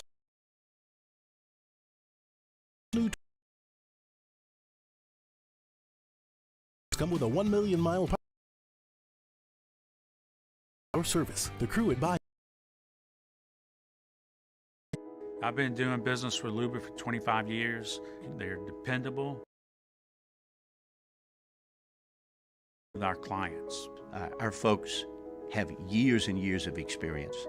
They're highly trained professionals, but many companies have that asset. What I'd like to think makes Luba a bit different is that we use those talents in a way that truly is dedicated to serving the needs of the folks who depend on us. Gulf Coast Office Products is a nationally recognized Savin office equipment dealer based right here in Louisiana. Over 100 employees strong, Gulf Coast has the boots on the ground to support all vertical markets from education, engineering, legal, and finance. With the latest in office technology from desktop to production segment units, Gulf Coast and Savin have the perfect fit for you. Call 225-756-2644. That's 756-2644 for Gulf Coast Office Products. This isn't just another day. It's so much more. Kelly's life was put on hold when her auctioneer primary care doctor discovered a rare blood disorder. Her doctor connected her to an auctioneer care team of cancer, heart, and kidney specialists. With multiple primary care locations around Baton Rouge, same-day appointments, and online scheduling, we're relentless about keeping you healthy. Auctioneer Baton Rouge, innovating healthcare for Kelly. ServiceMaster Elite create clean, disinfected work environments. As a local business, we take pride in serving the New Orleans and Baton Rouge areas. Our cleaning protocols follow CDC and OSHA standards for healthcare settings, offices, senior living, restaurants, and industrial plants. Contact ServiceMaster Elite to get your operation ready for reopening with germ disinfection cleaning. ServiceMaster Elite, the trusted choice in professional cleaning since 1996. It's no secret. The best oysters in Baton Rouge are at Jolie Pearl Oyster Bar. Enjoy mouth-watering South Louisiana flavor and oysters from all over the country. And don't forget our nightly drink specials.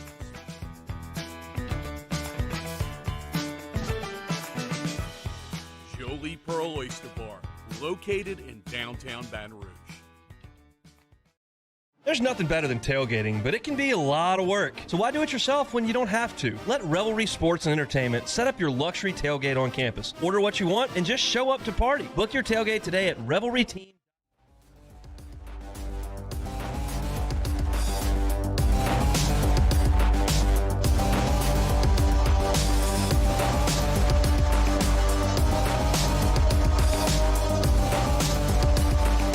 After further review with Matt Moscona, ESPN Baton Rouge, New Orleans, Alexandria. Presented by Plucker's Wing Bar. Open till midnight or later every night of the week, where every Monday is all-you-can-eat wings. Plucker's Wing Bar. If you don't like our wings, we'll give you the bird. Glad you're rolling along with us here. We'll get to overrated, underrated in about 15 minutes from right now. LSU did open practice to the media today. I sort of emptied my notebook at the start of the show. Paulie's getting that up on the After Further Review LSU YouTube channel as we speak, so you'll be able to go back and watch that, or you can just go to the beginning of the show on the Watch 104.5 ESPN YouTube channel. Of course, all of our on-demand audio videos presented by Brett Golf. Here was Brian Kelly after practice on who he felt had the better day, offense or defense.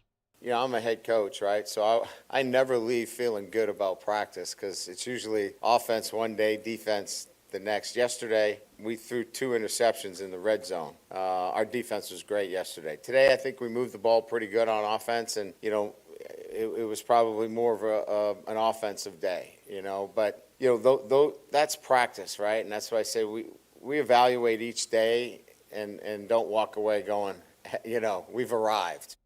It is tough because the offense had a big day today. And you can look at it one of two ways. You could celebrate that the offense had a big day, or you can maybe be a little apprehensive about the defensive backs in particular, because the defensive backs did, in fact, take one on the chin today from the wide receivers. But the good news is Kayshon Boutte, Jeray Jenkins, Malik Neighbors, they're going to give a lot of defensive backfields fits. One thing that was also obvious today is that Garrett Dellinger did struggle with the snap. We saw them during the practice part before the scrimmage work some reps under center when they were doing sort of goal line or short yardage situations. But in the scrimmage portion in particular, when they got into the red zone and in goal line situations, and they were running out of the shotgun, there were about 3 consecutive plays where he rolled the snap back to Garrett Nussmeier. And the first question out the chute was if Brian Kelly was concerned about the shotgun snap.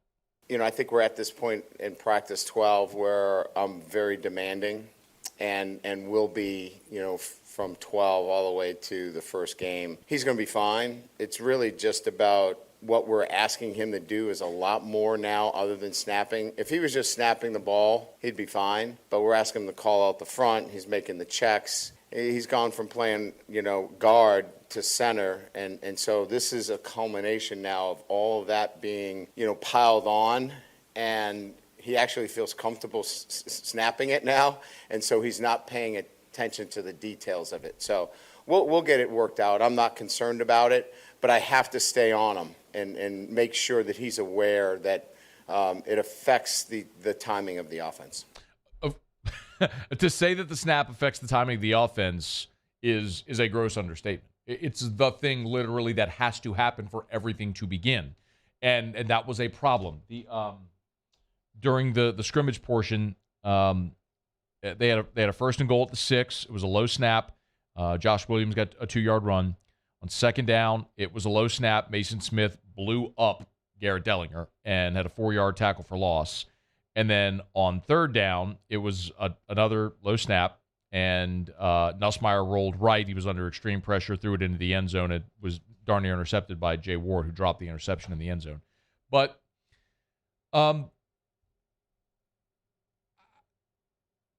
there's one very obvious part of this. And it's the Mason Smith variable. I was standing right there. All the media was standing right there. I mean, as soon as the ball was snapped, Mason Smith was blowing up, as Mike Detillier would say, was blowing up the launch pad. So if you're Garrett Dellinger and you're getting blown up, your reaction is going to be you got to get your hands back up more quickly. And so he wasn't following through on the snap. He was rolling it back there. Still getting blown up. Mason Smith's going to cause that problem for a lot of people. But that doesn't make it any easier on a day like this when you continue to see that happen. Now, I asked Brian Kelly if the first offensive line was set. Interestingly enough, he said no. On Saturday, they're going to give Cam Wire a shot with the first team at tackle.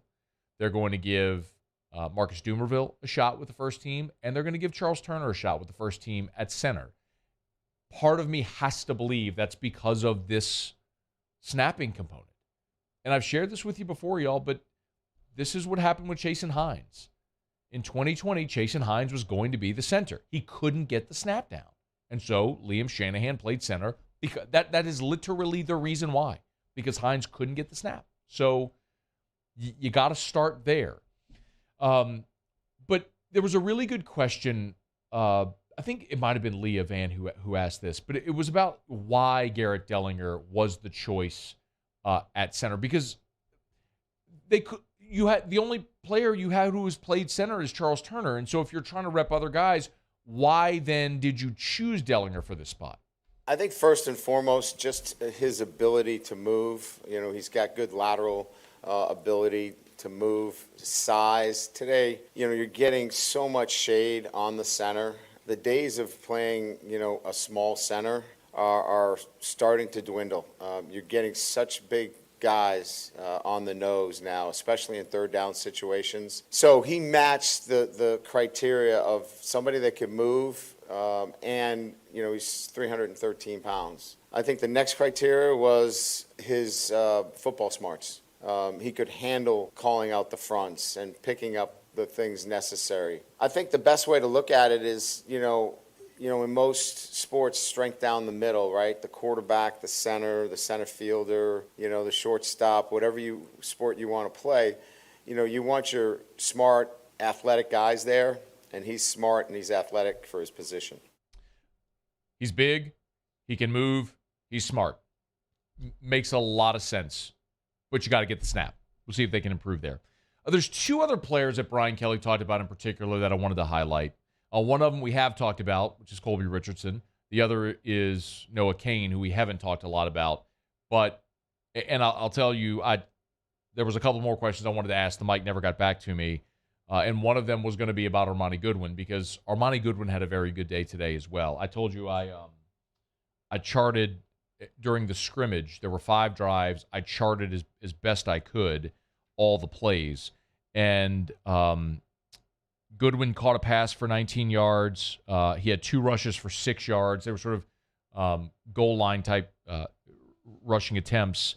But so those numbers didn't pop. But during the team periods earlier in practice before the scrimmage, Goodwin very obviously had a big role. And the 19-yard reception was on a screen pass that he took around left end, and he dump trucked the aforementioned Colby Richardson.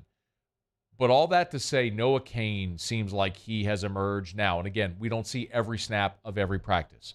From what we've seen, it is pretty clear that Noah Cain has emerged, and he looks really, really good. Here was Brian Kelly on the Penn State transfer.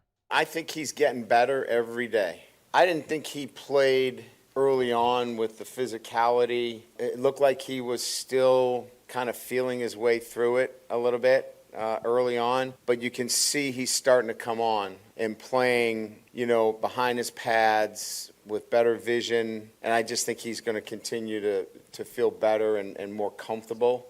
I would like to see him take the swing out of the backfield, upfield. He tried to dance a little bit, but he's coming on. He's getting better, and I know he's feeling better about himself, too, in terms of just getting back into the fold, so to speak. So I think progress is definitely being made there. The swing that Brian Kelly talked about was during the scrimmage, and it was the Jaden Daniels was quarterback in the 2s. They threw the swing pass to Noah Cain, and he was tackled for no gain. That was a 3-and-out drive. That was the only 3-and-out drive. But Cain running the football, they went to him heavily in when they went in third down and goal line, short yardage type situations, and he scored the first touchdown of the scrimmage when they were inside of the 5, back-to-back carries to get into the end zone. They like him, and he is going to have a significant role. The other who we have talked about a bit here is Colby Richardson. I actually have to catch myself to make sure I don't say Cody Dickerson. Like, it's you're laughing, but it is kind of like programmed into my brain now.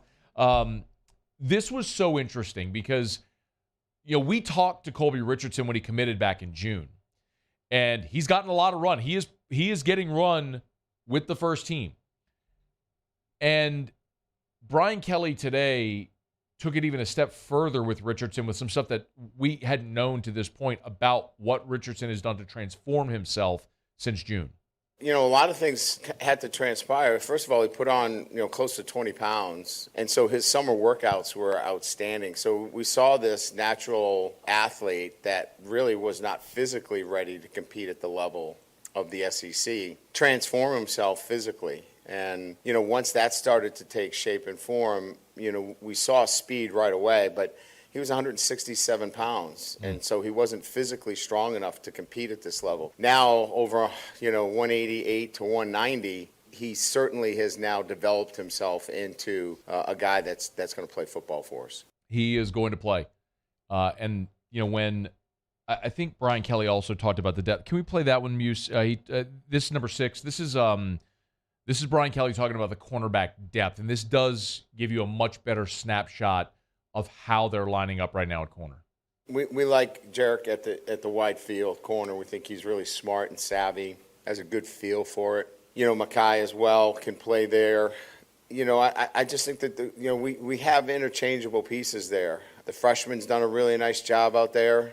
I think we came into camp with a lot of uncertainties at corner, and I think, going into our 13th practice, I think we've got 6 corners that we feel that we can play, and that's a far cry from where we were, a few months ago. You've got 6 corners that you feel like you can play. But you see a day like this where the receivers at LSU kind of have their way. What's the ceiling? The way that I'll continue to say it, I think, is I don't think any of the cornerbacks on this team are as good as Elias Ricks. None of them have the ceiling that Dwight McGlothern has. But you've got a lot of guys who played a lot of football and are good physical corners that can play at this level. I don't know that you're going to have the best secondary in college football, but you are deep and talented and experienced, and that's going to matter in a lot of these games. It was nice to see Seven Banks go through 7-on-7s today as well. Apparently, he has not still been 100%. So Seven Banks, the Ohio State transfer, is still working to get back to 100% to be able to be a full go. All right, we're brought to you by Relief Windows and ReliefWindows.com. 288-8138, 288-8138, or ReliefWindows.com. That's windows, doors, and siding. Had the grand opening yesterday of the new facility on Airline Highway in Prairieville, the new showroom. You can get on by and check it out. Relief Windows. They're open 9 to 5, Monday through Friday, or ReliefWindows.com. Windows, doors, siding, hardy plank, and vinyl siding. You want to transform the exterior of your home in about 2 weeks. Do it affordably. Interest-free financing is available as well. Siding comes finished in whatever color you want. You don't have to paint your house anymore. It's affordable. It's cost-effective. It's efficient. It's long-lasting. Give it a try. And that Relief Windows, we always talk about their experience, quality, and service of the qualities. They hand nail every siding board. There is no stapling of siding. It is all nailed because they want it to last. It's Relief Windows and ReliefWindows.com. Windows, door, siding, ReliefWindows.com. All right, y'all, it's after further review. We'll have a little overrated, underrated when we come back next. Muse will have Tigers in the pros. Much more from Brian Kelly today. Dennis Allen recapping practice. Jaden Daniels' mother spoke out to a lot of the critics of her son at Arizona State. We'll delve into some of what she had to say as well. Glad you're with us on a Hump Day edition of AFR presented by Pluckers. AFR. All right, y'all, it's happening again at Rouse's. Rouse's, the official supermarket of the New Orleans Saints. They've been doing these bourbon pop-ups on Saturdays around town. And this Saturday, 10 to noon, at the Long Farm Rouse's, there, which is on Airline by Highland. So I'll be there from 10 to noon. They're alongside with Eagle 98.1. So you want to come by, sample some high-end whiskey for free. A great opportunity to do it this Saturday at the Rouse's, Long Farm. That's Airline near Highland. Really, Airline in Antioch is where it is, but near Highland in Baton Rouge from 10 to noon. I'll be there and we'll look for you. Rouses.com. Of course, they've got delivery and pickup options. Learn more at Rouses.com or download the Rouses app. Rouses, the official supermarket of the New Orleans Saints. Rouses, this feels like home. Before we begin any electrical work here, we perform a home safety check that begins at your electrical panel to make sure that you and your family are safe. For all your upgrades, installations, and repairs, call Mr. Electric.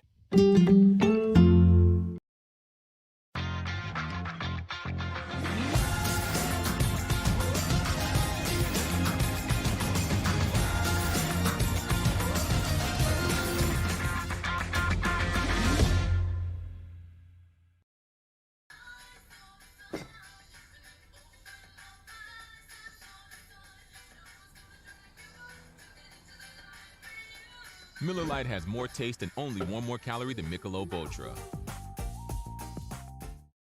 Go back to school in style with a new or pre-owned vehicle from Corval Toyota in Opelousas. It's an easy process, and vehicles are getting to our lot weekly. Make the decision now or reserve your new Toyota today. Come on down to Corval Toyota in Opelousas. That's Happy Town, USA. Eli's always been into grilling. It took us a while to see it, but the signs were there. What are you doing, Eli? I knew grilling was my thing. I have been talking about it throughout my career. Happy with the results? I am. Got the new grill from barbecueguys.com. It performed great. My advice, as I always told my boys, do more of what you were born to do. Barbecue Guys, for those who were born to grill. You want cheese on your burger, Pops? I'll take a little cheese. I've been doing business with Luba for 25 years. They're dependable, trustworthy. It's just the attention to detail with our clients. Our folks have years and years of experience. They're highly trained professionals, but many companies have that asset. What I'd like to think makes Luba a bit different is that we use those talents in a way that truly is dedicated to serving the needs of the folks who depend on us.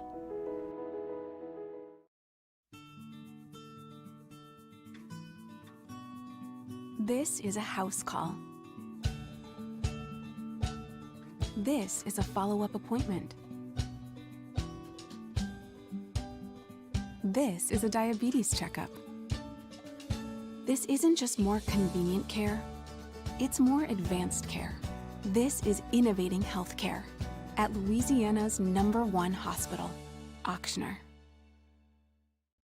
Gulf Coast Bank and Trust is giving our customers the power to bank anywhere, anytime during this challenging event. And we're right there with you. Our mobile banking app is a smart way to manage your money and time.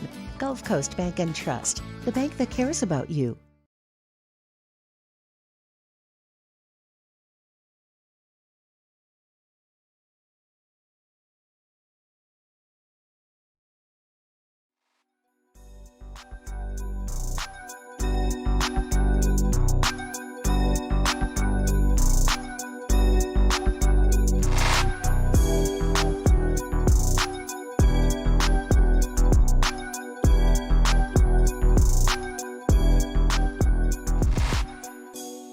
After further review with Matt Moscona, ESPN Baton Rouge, New Orleans, Alexandria. Presented by Plucker's Wing Bar. Open till midnight or later every night of the week, where every Monday is all-you-can-eat wings. Plucker's Wing Bar. If you don't like our wings, we'll give you the bird. I'm glad to have you aboard with us here. At the top of next hour, we'll get back to some of what Brian Kelly had to say after today's practice, including how he thought the quarterbacks fared. We saw both Nussmeier and Daniels take reps with the ones today. It was Jaden Daniels during the scrimmage who was the first quarterback to run with the ones, and Nussmeier ran with the twos. So Nussmeier later did come back around and pick up mid-drive, a drive that Daniels started with the ones, which did end in a field goal. But it seems as of now that if they were going to play a game today, that Jaden Daniels would be the starter. It also seems like both guys would play, and I think both are going to play in weeks 2 and 3 against Southern and New Mexico to see who might nose ahead. Because we'll say it again, you got Mississippi State week 4, and then calendar flips to October, and you have got to be ready to sprint because you are at Auburn, home against Tennessee, at Florida, home against Ole Miss, and that stretch will determine what, if anything, you are playing for in November. So they got to get this thing figured out. All right, Muso, let's do overrated, underrated. Overrated or underrated? I personally think he's criminally underrated. All right, Matt. Overrated or Matt. underrated? Air hockey. Do you mean the tabletop game? Yeah. Air hockey is underrated. I think the reason you don't see it more, it's probably expensive to purchase the actual machine, and it takes up a lot of space. But, I'm very big on things that anybody can do, and it doesn't matter if you are athletic or anything of the sort. Anybody can play air hockey, and you can get lucky and win. You bring the little joystick a little too far away from the slat, and one can bank off the side and get home. So air hockey, I'm very big on things that anybody can do and have success with. They're good bar games, good to do a date night, anything like that. Kids games, air hockey, underrated. Overrated or underrated? Poker. Overrated. I don't get it. What do you mean you don't get it? It's a card game. You bet money. Yeah, I don't get it. Overrated. Okay. Wow. I don't understand why. Okay, so it's a form of gambling. So gambling is obviously properly rated. So poker is a very popular form of gambling. Okay. I don't get it. There's multiple kinds of poker. Sure, there's lots of skill that goes involved with it as well. I would probably say poker is properly rated because it's very popular. It's on TV. There's a lot. It's very properly rated for the amount of people that like it, enjoy it, they like to gamble. It's all good. I just don't get it. Overrated or underrated? Corn on the cob. Oh, now you see, I like this one here. I'm going to tell you that corn on the cob is overrated. Okay. Now, I love corn on the cob, but there is a reality associated with corn on the cob, which is twofold. Number one, you got to put your hands on. So your hands are getting dirty. True. And which makes it tricky. If you're on a date, you know what I mean? Someone you're just getting to know a little bit. You can't eat corn on the cob. You're going to pick up a corn on the cob Can't do that. and go to town. You know what I mean? Like, you can't eat ribs. On it. No. You can't go eat ribs. You're picking up a rib and put it in your face, chowing down on a bone.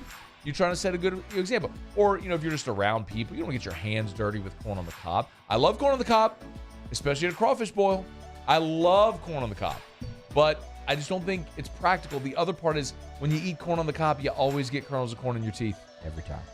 It's unavoidable. As good as it tastes, there is just a better way to do corn. It's to put it on a plate and use your fork. You like the small cobs or you like the big long ones? Either. No preference, really? Yeah, okay. Soak that thing in butter. Oh, and just melt the butter on top. I'll just throw it in a... Man, you know what? I'm going to change my answer. I love the little corns in the crawfish bowl, which get all the seasoning. Then you put some butter on. You go, oh, I mean, it's phenomenal. You don't love eat, it. If not all the corn, and all the corn ever gets eaten, take that home. Just like take it off the cob. Eat it. Oh, that's good stuff. See that you could do. You could take the cob and then scrape the corn off. But again, I'm still saying that's a better option because it's there's more etiquette associated there. Less chance of getting the corn in your teeth, obviously. Again, I love corn on the cob, but this isn't what does Matt like. This is overrated, underrated. Unbiased opinions here on AFR. Yes. Overrated or underrated? Gin, the drink, not the card game. I'm gonna say gin is properly rated because not many people actually drink gin. You can make a gin and tonic. It's just not a very popular spirit. So it's properly rated. Overrated or underrated? Matthew Perry. Do you believe in the Friends reunion that he had really had like a tooth surgery thing? Did you see the Friends reunion? I didn't see the reunion, actually. Love the show. So it was a big deal in the Friends reunion because he was slurring and all this, and he looked, out of it. And so people were saying that he was drugged and all this sort of stuff, and he's got issues, and his face was kind of looking numb. When he said he had just come from like a dentist appointment, I'm going. Part of me believes it because of it mapped to the behavior, but then I look at him and go, you're doing this reunion. Why are you going to get all gum injected right before you do this reunion that every damn body's going to watch except Musa? Yeah. I need to watch it. Is it still on Netflix? I need to watch it. I'm sure it is. I think it was HBO. Oh, was it? Was it HBO? Yeah. Because I saw it. I don't have Netflix. I'm like the last human alive that doesn't have Netflix. So overrated, underrated Matthew Perry. I'm going to say Matthew Perry overrated. He's a nice comedic actor. Never really did anything on the big screen that hit, even though he tried. Almost Heroes. I love Almost Heroes, actually, but wasn't a very popular one. It was Chris Farley's last movie he made before he died, as a matter of fact. It was released after his death.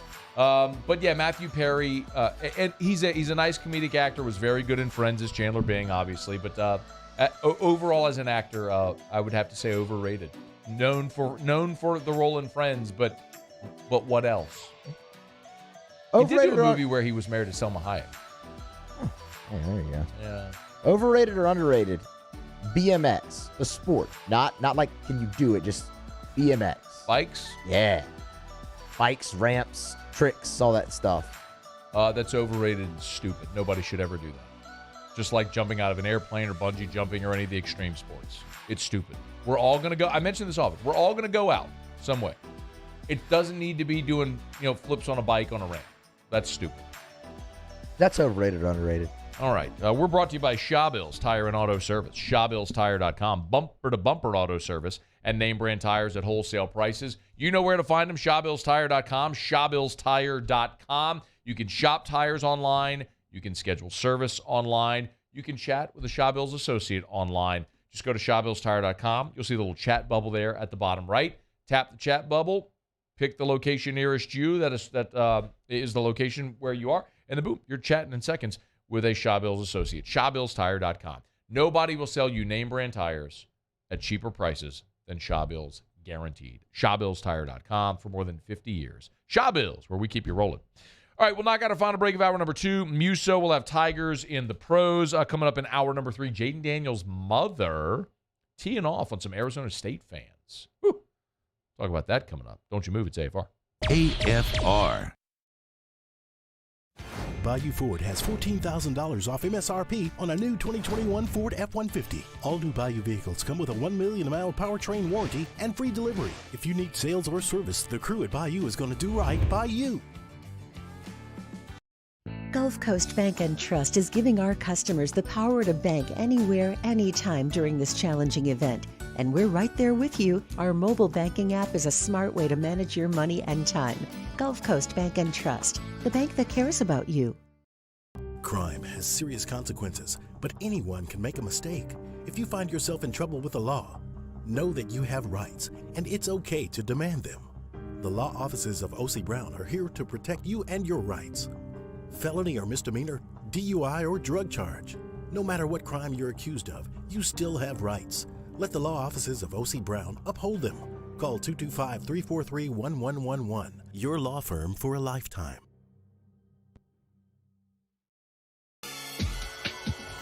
This summer, meet Acura's heroes of performance.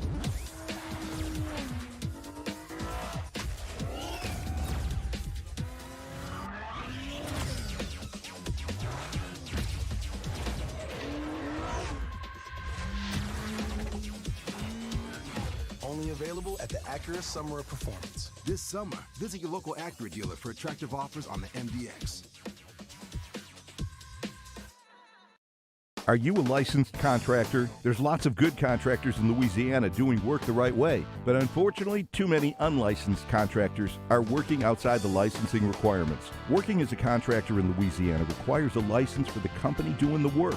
The Louisiana State Licensing Board for Contractors wants to help you get licensed to allow you to conduct work legally. It's not difficult to get the license. We can help you. Go to lacontractor.org for more information. Licensed contractors, it's the law. I've been doing business with Luba for 25 years. They're dependable, trustworthy. It's just the attention to detail with our clients. Our folks have years and years of experience. They're highly trained professionals, but many companies have that asset. What I'd like to think makes Luba a bit different is that we use those talents in a way that truly is dedicated to serving the needs of the folks who depend on us. Gulf Coast Office Products is a nationally recognized Savin office equipment dealer based right here in Louisiana. Over 100 employees strong, Gulf Coast has the boots on the ground to support all vertical markets, from education, engineering, legal, and finance. With the latest segment units, call 225-756 Gulf Coast Office.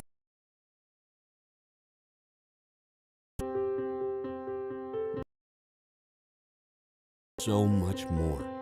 Kelly's life was put on hold when her auctioneer primary care doctor discovered a rare blood disorder. Her doctor connected her to an auctioneer care team of cancer, heart, and kidney specialists. With multiple primary care locations around Baton Rouge, same-day appointments, and online scheduling, we're relentless about keeping you healthy. Auctioneer Baton Rouge, innovating healthcare for Kelly. ServiceMaster Elite create clean, disinfected work environments. As a local business, we take pride in serving the New Orleans and Baton Rouge areas. Our cleaning protocols follow CDC and OSHA standards for healthcare settings, offices, senior living, restaurants, and industrial plants. Contact ServiceMaster Elite to get your operation ready for reopening with germ disinfection cleaning. ServiceMaster Elite, the trusted at Nicholson. I want to make sure that I got that right. It is, yes, Bluebonnet 7:30, Nicholson 8 o'clock. 5 rounds, live action trivia, test your knowledge, eat wings, drink beer, watch sports on TV, Pluckers. If you don't like our wings, we'll give you the bird. Of course, T-Bob and I will be back for Scone and Tea tonight, live at 7 o'clock on the Watch 104.5 ESPN YouTube channel or the 104.5 ESPN Facebook page. Or come join us over at Oliver Twist at 7 o'clock. All right, Muso has Tigers in the pros. Tigers in the pros. They still bleed purple and gold. They're just really rich now. Presented by Lee Michaels Fine Jewelry. Lee Michaels Fine Jewelry, where Baton Rouge gets engaged. Jake Fraley remains in fuego for the Cincinnati Reds. And it's the Cincinnati Reds, so at least somebody's doing well. At the top of the order, DHing last night, Fraley, 2 for 4, his 5th home run of the season, 2nd in his many days, scored a run and drove in 2, average up to 259. Has just been insanely hot since coming off the IL. Michael Papierski, his teammate, got the start at catcher, hit 9th last night, 1 for 3 with a single in the lineup. Pat hanging around there for the Reds, getting more and more playing time. Hey, Pat. Alex Bregman, also on fire. How about a 2 for 4 night for Bregman as well? His 29th and 30th double of the season. Scored a run on one of them, drove in another, average up to 261 for Alex Bregman. Head to the minors, low A ball to be specific. That's where we find Cade Doty playing for the Dunedin Blue Jays, hitting 3rd last night and playing 3rd. Doty made a great impact. 1 for 5, his 2nd homer of the year, but actually it was a grand slam for Cade Doty to really break the game open. 4 RBI on the night, average 348 for Doty early in his minor league career. And the second round of the FedEx Cup playoffs gets underway tomorrow. It's the BMW Championship. Sam Burns, he's in the field. He'll tee off at 10:40 a.m. Central Time alongside Tony Finau. 70 players in the field, no cut. It'll be whittled down to the top 30 for the Tour Championship. If you're wondering, Sam Burns currently ranks 4th in the FedEx Cup playoffs, FedEx Cup standings, I should say. So he's in pretty good shape considering there's no cut to make the top 30. 3 wins in a PGA Tour season and 8 top 10s. That'll do it for you. That'll do it. That'll do it. That's Tigers in the pros. I mean, you forget. No, we're not going through this again. Like, this is where we are in the golf season, is how it works. Give it a couple weeks. Next month, he'll be back out there on the PGA Tour. We'll get you some Curtis Thompson updates. What about the other guy? Ben Taylor, yeah. When he's got his card back, so he'll be on the tour when the season starts in like October. What are they doing right now? I guess training. Lee Michaels Fine Jewelry, lmfj.com, where Baton Rouge goes to get engaged and has for more than 40 years. lmfj.com. You know, buy and see our friends over at Lee Michaels. 2 locations in Baton Rouge, corporate in Bocage and in the Mall of Louisiana. 9 locations in all, and because they buy so many diamonds from the best diamond mines in India, they have such a high supply, they're always going to get the best price. And you will always get the best experience. The Lee Michaels experience, no matter your budget. Just walk through the door. lmfj.com for Lee Michaels Fine Jewelry. All right, y'all, it's after further review. SportsCenter's coming up. We just caught up on national headlines. When we come back, if you missed it, Jaden Daniels' mom made some comments on a Twitter Spaces, which has riled up some Arizona State fans. We'll let you hear what she said, and we'll talk about it. And also Brian Kelly talking about his quarterbacks after today's practice and scrimmage, which, as we mentioned, was open to the media. Talking some quarterbacks when we come back to kick off hour number 3 of AFR. Stick around. AFR. Man, I love telling you about the Williamson Eye Center. Eye care, eye wear, eye surgery. They do it all at the Williamson Eye Center. Give them a buzz, 924-2020. 924-2020 or WilliamsonEYE.com. Even if you're not in the Baton Rouge area, no worries. Yes, they have Williamson Eye Center locations all over the greater Baton Rouge area. If it's Gonzales, Denham, New Roads, Zachary, now in Lutcher as well. Of course, they've got the Baton Rouge General Campus location with their new state-of-the-art dry eye center and surgery center. Their original location there on Connells, where they've been behind the old women's hospital for years. It's the Williamson Eye Center. You need your family eye exam? Williamson Eye Center. If you do wear glasses right now for back to school, buy one pair, get the second 50% off. And, as always, eye surgery, no matter your age or refractive issue. If you want to see 2020 without contacts or glasses, Dr. Blake Williamson can help. Call today for that consultation. 924-2020 or WilliamsonEYE.com.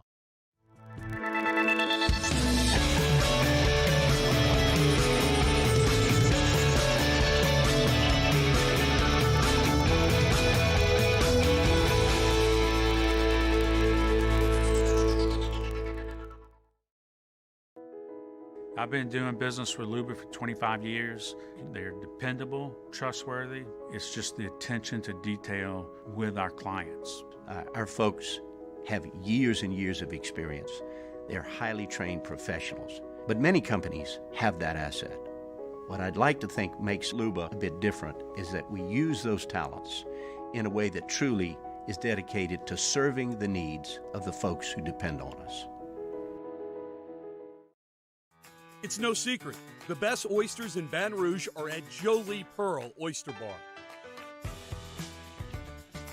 Enjoy mouth-watering South Louisiana flavor and oysters from all over the country. And don't forget our nightly drink specials.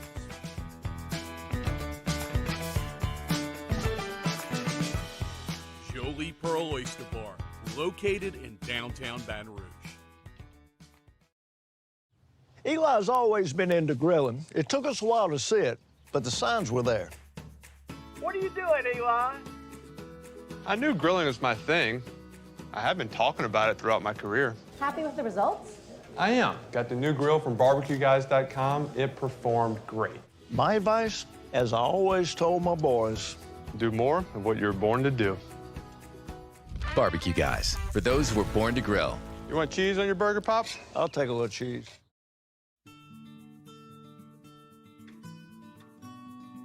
This is a house call. This is a follow-up appointment. This is a diabetes checkup. This isn't just more convenient care, it's more advanced care. This is innovating healthcare at Louisiana's #1 hospital, Auctioner. Crime has serious consequences, but anyone can make a mistake. If you find yourself in trouble with the law, know that you have rights, and it's okay to demand them. The law offices of O.C. Brown are here to protect you and your rights. Felony or misdemeanor, DUI or drug charge. No matter what crime you're accused of, you still have rights. Let the law offices of O.C. Brown uphold them. Call 225-343-1111. Your law firm for a lifetime.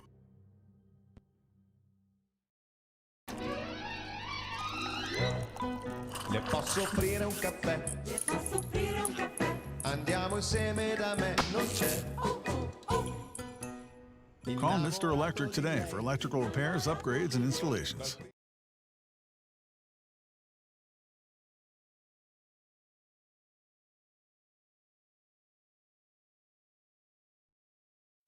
This is SportsCenter. I'm Christine Lisi. Major news on LeBron James. ESPN's Adrian Wojnarowski is reporting James and the Lakers agreed on a 2-year, $97 million extension. Includes a player option for the 2024-2025 season. Makes him the highest-earning player in NBA history with $532 million in guaranteed money.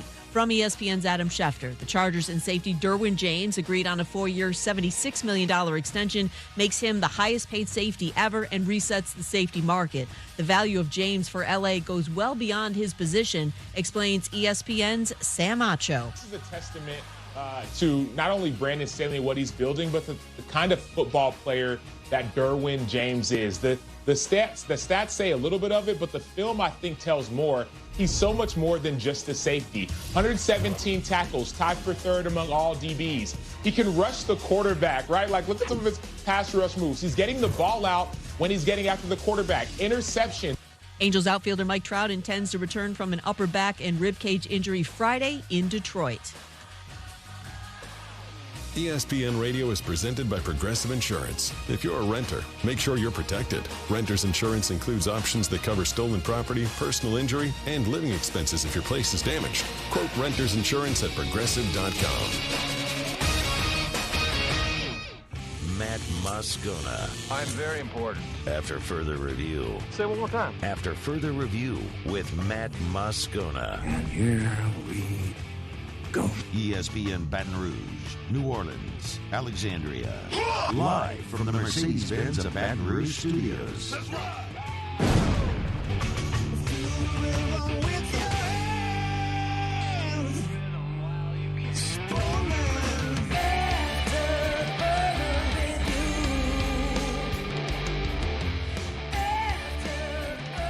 Hour 3 off we go. Welcome aboard. Glad you're with us. AFR presented by Pluckers. I'm Matt. This is Shaq O'Neal, and I hate Matt. Paul O'Neal. They're chanting Paul O'Neal's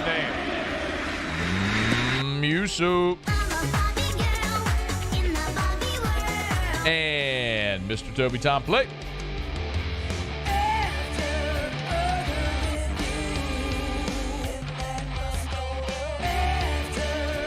All right, we're here. Glad you are as well. 5 o'clock quitting time. Glad you're driving home with us. And oh, by the way, it's hump day.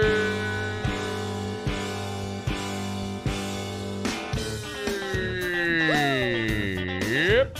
It's hump day. It is a hump day. Mike. What day is it, Mike? It's a good day. Hump day. Tigers on the practice field. It's hump day. We got to watch the whole thing. Mike. What day is it, Mike? Gave you a camp report. Hump day. Mason Smith's a monster. It's hump day. Wide receivers had a huge day. Mike. What day is it, Mike? Jaden Daniels running QB1. Hump day. Really good day for Noah Cain. It's hump day. Graff joined us from Green Bay. Mike. What day is it, Mike? He ate a cheese curd. Hump day. Said it tasted like a beignet. It's hump day. Kind of. Mike. What day is it, Mike? A mozzarella nugget Hump day. that tastes like a beignet. It's hump day. Now that I think about that, Muse, that doesn't make a damn lick of sense. Mike. What day is it, How Mike? does a fried piece of cheese taste like a beignet?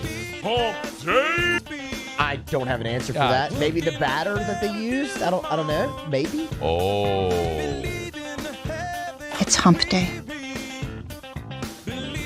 See Otterlocks last night? Mike. What day is it, Mike? No. Hump day. Is he back? Oh, he's back. It's hump day. Oh, he's back. We got a broom? Oh, he's back. Mike. What day is it, Mike? He's back. Otterlocks in 45 minutes. Hump day. All right, let's get going. All right, so LSU had an open practice today. Obviously, this was the first time we got to watch practice since Miles Brennan's departure. So it was, well, let me rephrase that. We did get to see practice earlier this week. There was no Miles Brennan there on Monday. We then learned after practice that Brennan had called it a career. So this was first full-on practice. We got to watch the full practice without Brennan there. And as we mentioned, you saw a nice little rotation of the quarterbacks during the individual periods. Garrett Nussmeier was generally taking the first reps. When they went to team, before they did a scrimmage, Nussmeier was taking reps, but both Nussmeier and Daniels were running with the ones. It was Walker Howard taking reps with the twos. When they did the scrimmage at the end of practice, Jaden Daniels was the quarterback repping with the ones. After practice today, Brian Kelly assessed the day that his two quarterbacks had.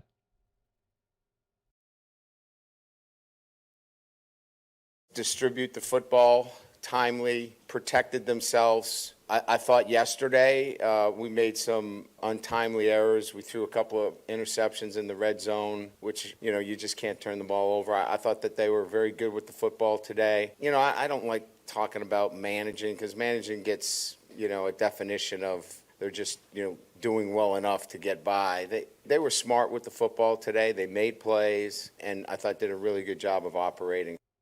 So he's, again, trying to avoid the game manager sort of slogan, which neither was that.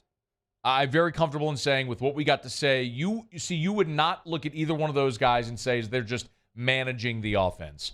Nussmeier threw a couple of beautiful balls into the end zone during the scrimmage. Jaden Daniels made a brilliant play on the right sideline on a pass to Jure Jenkins. He was very efficient, converted a third down through the air. Ran for 15 yards on a scramble. These were not two quarterbacks today that were managing the game. These were guys that were out there making plays. Nussmeier threw a beautiful touchdown pass to Jure Jenkins on the last drive and would have had the 2-point conversion, but for a drop from Brian Thomas. I did the best I could cobbling together statistics. Again, I had my notebook and I tried to chart every play of the scrimmage. But keep in mind, we weren't in a press box, couldn't see the whole field, standing behind players at times, blocked view, but I did the best that I could. 5 drives in all. Daniels ran with the first team, and then Nussmeier ran with the second team. Then when the first team went back out there, Daniels was first, and then Nussmeier took over halfway through that drive. Then Daniels ran with the 2, and Nussmeier ran with the 2s. So each got 2 full series, and then they split a series. Nussmeier was 8 of 10 for 109 and a touchdown. He did run 2 times for 7 yards. That's, again, unofficial. Just my statistics as best I could chart this. Again, Nussmeier 8 of 10 for 109. He threw for a touchdown. I mentioned that was with the 2s when he threw it to Jure Jenkins, and he ran it 2 times for 7 yards. Jaden Daniels was 7 of 9 for 93 yards. He ran it 1 time. That was a 15-yard rush.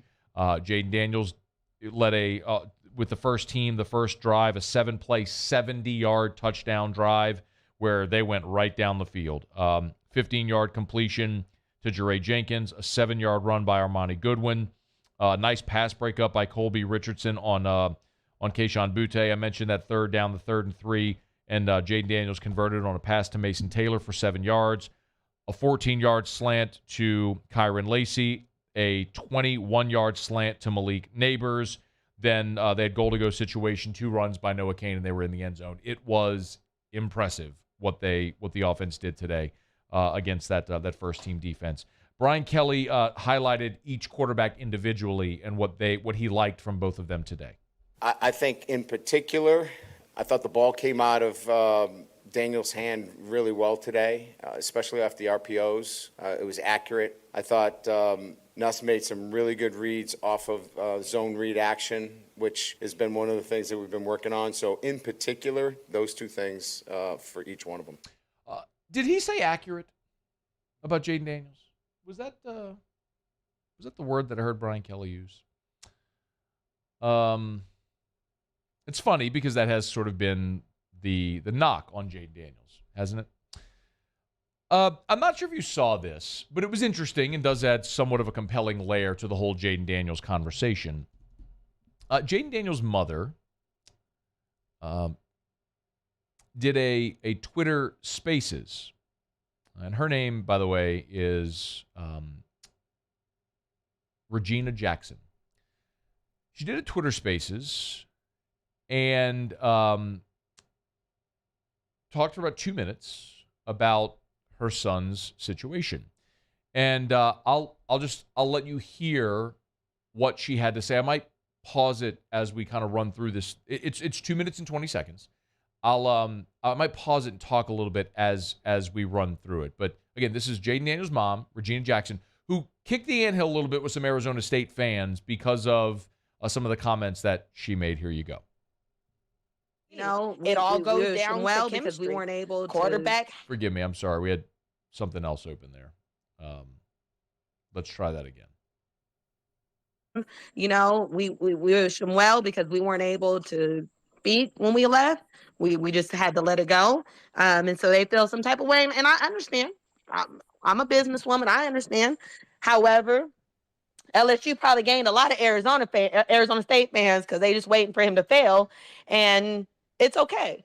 Like he's got it for nobody. And at the end of the day, he's putting in the extra work. I can tell you one thing, he's probably worked out with his quarterback coach more since he's been at LSU than he did when he was in Arizona State, and that's in California. So, I mean, that's interesting, saying that Jaden Daniels has worked out more with Joe Sloan than he did with the Arizona State quarterback coach, and obviously there was proximity, who's in California where Jaden Daniels is from. That's certainly a big hat tip to Joe Sloan for helping bring along Jaden Daniels. But the other thing she says as she continues here is about the accuracy. Give a listen. Dedicated. He's devoted.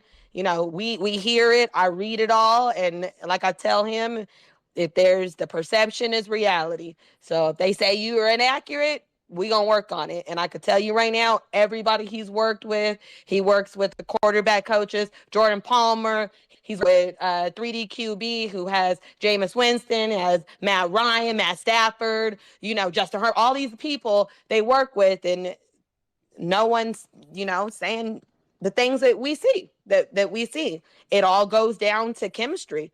Quarterback has to have chemistry with their team. You see the best quarterback. Tom Brady is not good without chemistry with his receivers. He's going to put the ball there, but if they running the wrong routes and they doing stuff, what is he supposed to do?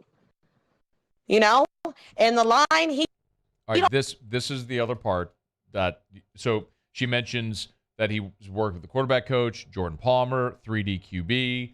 None of the people he's working with are saying anything about his accuracy. Again, we'll see. But this is the point where she starts to talk about the team at Arizona State and the line, the offensive line that he had, et cetera. Here you go. Don't want to run. He's been at Pac-12 lines that just collapse. And, they're good kids, great kids, and we love them all. But he's not going to sit there and take 60 sacks, guys. He's not going. At one point, he's not going to get up. And I can tell you, for him being wiry, you can ask Florida State. And you can ask Washington. You can ask all these people. I don't know how he does it, but he does it. Michigan State, he turned back around, as a true freshman. He's not scared. He's not scared at all. He's not scared to go out and win. But he needs a team to help him. And this is the team he chose. And, those kids believe in him. And he believes in them. And I think y'all going to see a different end result. Very interesting from Regina Jackson. So they wish Arizona State well. Understand fans feel certain type of ways. They didn't really have a sort of formal exit because he was gone when he entered the transfer portal. We saw the video where his former teammates at Arizona State were damaging his locker when he left. But the notes there about working with a quarterback coach, working with Jordan Palmer, working with 3D QB who trains. You heard her run through all the quarterbacks that they train, and they're not mentioning the accuracy thing. So we'll see how that all plays out. Talked about chemistry, quarterback with the team, but the other part is saying the Pac-12 line there at Arizona State would just collapse, and he wasn't going to take 60 sacks because eventually he wasn't going to get up. I'll continue to maintain that that's my giant concern on this team, and it's in part why I think you need a quarterback who does have a dynamic running ability, be it Nussmeier or Daniels, and why every practice we're out there, we continue to see everything off of RPOs, every single throwing drill that we watch, the quarterbacks are moving, and it feels almost like you're like a fighter, right? When you're a boxer, where you're a fighter, you always move your head. You move the target. Because if you let a striker zero in and you're not moving, you're in trouble. And it feels similar here. They're keeping these quarterbacks moving to assist the offensive line, which may struggle out of the chute as they start to build some continuity. So it was interesting conversation there from Regina Jackson, who is Jaden Daniels' mother, as LSU's one step closer now to figuring out who their starting quarterback is going to be against Florida State. All right, it's after further review. We'll knock out a quick break. Dennis Allen also met with the media today as the Saints wrapped up their joint practices with the Green Bay Packers, walked through on Thursday, and then the preseason game on Friday. Let's hear some of what DA had to say. We'll continue. It's AFR. AFR. Brought to you by the Baton Rouge General Hospital, part of the Mayo Clinic Care Network. You know, for a couple of years now, I've been able to tell you about the Baton Rouge General being part of the Mayo Clinic Care Network, but really think about that. Think about how forward-thinking it is for that medical center to partner with the Mayo Clinic to be part of that care network, which means for you, you get your physician at no extra cost to you, by the way. Your physician at the Baton Rouge General gets to collaborate with the experts at the Mayo Clinic, gets access to their award-winning research. It's basically like folks from the Mayo Clinic are part of your medical team at no extra cost to you. That's the Baton Rouge General Hospital, part of the Mayo Clinic Care Network. For a list of all the services, the medical services that the Baton Rouge General offers, of course, for the Express Care locations, you could visit their website or the app, brgeneral.org. That's brgeneral.org. The Baton Rouge General Hospital, part of the Mayo Clinic Care Network, brgeneral.org. Go back to school in style with the new our pre-owned vehicle from Corvell Toyota in Opelousas. It's an easy process, and vehicles are getting to our lot weekly. Make the decision now or reserve your new Toyota today. Come on down to Corvell Toyota in Opelousas. That's Happy Town, USA. I've been doing business with Luba for 25 years. They're dependable, trustworthy. It's just the attention to detail with our clients. Our folks have years and years of experience. They're highly trained professionals, but many companies have that asset. What I'd like to think makes Luba a bit different is that we use those talents in a way that truly is dedicated to serving the needs of the folks who depend on us. Gulf Coast Office Products is a nationally recognized Savin office equipment dealer based right here in Louisiana. Over 100 employees strong, Gulf Coast has the boots on the ground to support all vertical markets, from education, engineering, legal, and finance. With the latest in office technology, from desktop to production segment units, Gulf Coast and Savin have the perfect fit for you. Call 225-756-2644. That's 756-2644 for Gulf Coast Office Products.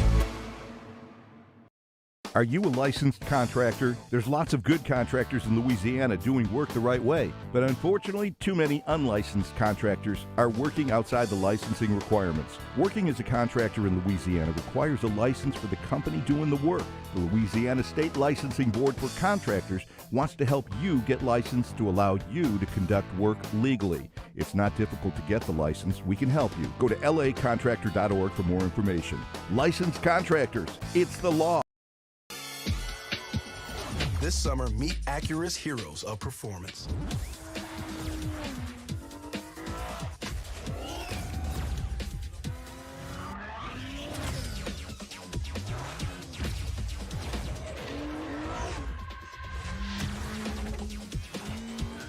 Only available at the Acura Summer of Performance. This summer, visit your local Acura dealer for attractive offers on the MDX.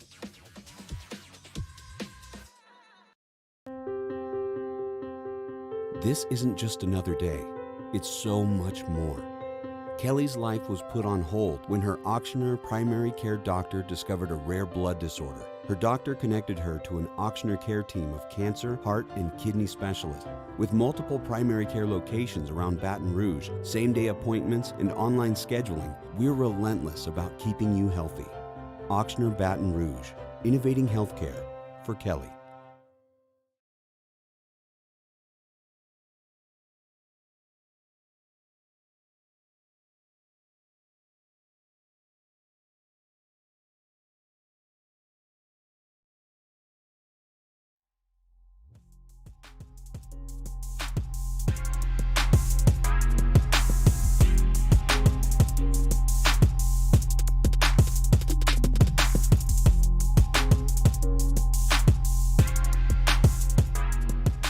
After further review with Matt Moscona, ESPN Baton Rouge, New Orleans, Alexandria. Presented by Plucker's Wing Bar. Open till midnight or later every night of the week, where every Monday is all-you-can-eat wings. Plucker's Wing Bar. If you don't like our wings, we'll give you the bird. Is it possible he would play Friday night? No, I don't think so. That was a question to Dennis Allen as to whether or not Jameis Winston would play Friday, and you heard the answer there. No, I don't think so. There's just no reason at all at this point to run him out there, which means we'll see Andy Dalton again for the Saints against the Packers, as he is very clearly solidified as the backup quarterback, and it was arguably the best backup quarterback in the NFL in terms of experience and skins on the wall. A guy at 34 years old who showed what it was like when you had a starting caliber player running against backups in a preseason game whenever he was out there against the Houston Texans for that first series on this past Saturday. So we'll see how it looks on Friday. Interested also to see what happens on the offensive line, because if you missed Todd Graffagnini's report in hour number 2, James Hurst went down with an injury. Trevor Penning went down with an injury but did return. So let's go one at a time. Here was number 5, please, the update on Hurst. Anything you can say about James Hurst's status? Foot. It's really all I can say, till we get a chance to delve into it a little bit more. From the Sean Payton school of answering questions. He's got a foot, does James Hurst, and that means the door's open for Trevor Penning if he's out there, but a short time later, Penning went down as well, and here was but did return. Here was Dennis Allen talking about Penning. Well, look, number one is they battled through a lot of snaps, which wasn't easy to do, and against a pretty good front. Just to the naked eye, I thought there was a few times in protection. I thought he held up pretty well, but certainly we'll go back and we'll look at the tape and have a better evaluation of how everything went. But yeah, I thought him just battling through was impressive. I'm not going to overreact to the James Hurst news. Obviously, Penning's struggles in pass protection against the Texans were evident. I also think throughout the course of the season, he will continue to get better. I gave you the example of Teron Armstead, who was drafted out of an FCS school when he was at Pine Bluff, was a third-round pick. Week 16 of his rookie season started at Carolina and then was the Saints' bookend left tackle for the rest of his time in New Orleans, and now is in Miami. When he was healthy, he was one of the best in the league. So it may not be week 1 for Trevor Penning, but at some point, the game will slow down and he will be more than capable of being that guy. So yes, you need James Hurst to be ready to roll, but you still have 3 weeks. Remember, the Saints opener is on September the 11th. So you're talking about plenty of time. And with a veteran guy like James Hurst, who's played as much as he has, those guys don't need camp. They don't need practice. They don't need those reps. They just need to be healthy and ready to go for Sunday, September the 11th, when the Saints open up in Atlanta against the Falcons. One more from Dennis Allen, who kind of gave an overview of today's practice as a whole.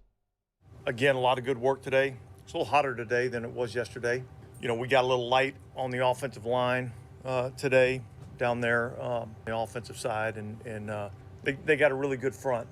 And so it led to some challenges in terms of protection. But I thought our guys fought. I thought our guys battled through. A couple of guys took a ton of snaps. Lewis Kidd, Trevor Penning, those guys took a ton of snaps, and I saw some good things. So it was good work again today. All right, so the Saints have a walkthrough tomorrow. Saints and Packers will. And then they'll play the game on Friday in Green Bay, come home, and then the Saints will have one preseason opener next weekend at home against the Chargers. Remember, only 3 weeks of the preseason, and where it used to be you'd have the 4 weeks of the preseason, and you go right from week 4 of the preseason into the regular season. Now you've got 3 weeks and then an off week before the regular season begins, which kind of brings up an interesting question of how coaches will handle the preseason, whereas the third preseason game used to be where you'd see the starters play for a half or so, and then nobody would play in week 4. Well, do you treat the third preseason game now, which is the last preseason game, like you used to treat the third preseason game, or do you treat the third preseason game like the last preseason game? And we don't know that answer because, first of all, it's Dennis Allen, not Sean Payton. And a year ago, the Saints only played 2 preseason games because of Hurricane Ida. So I don't know what they're going to do.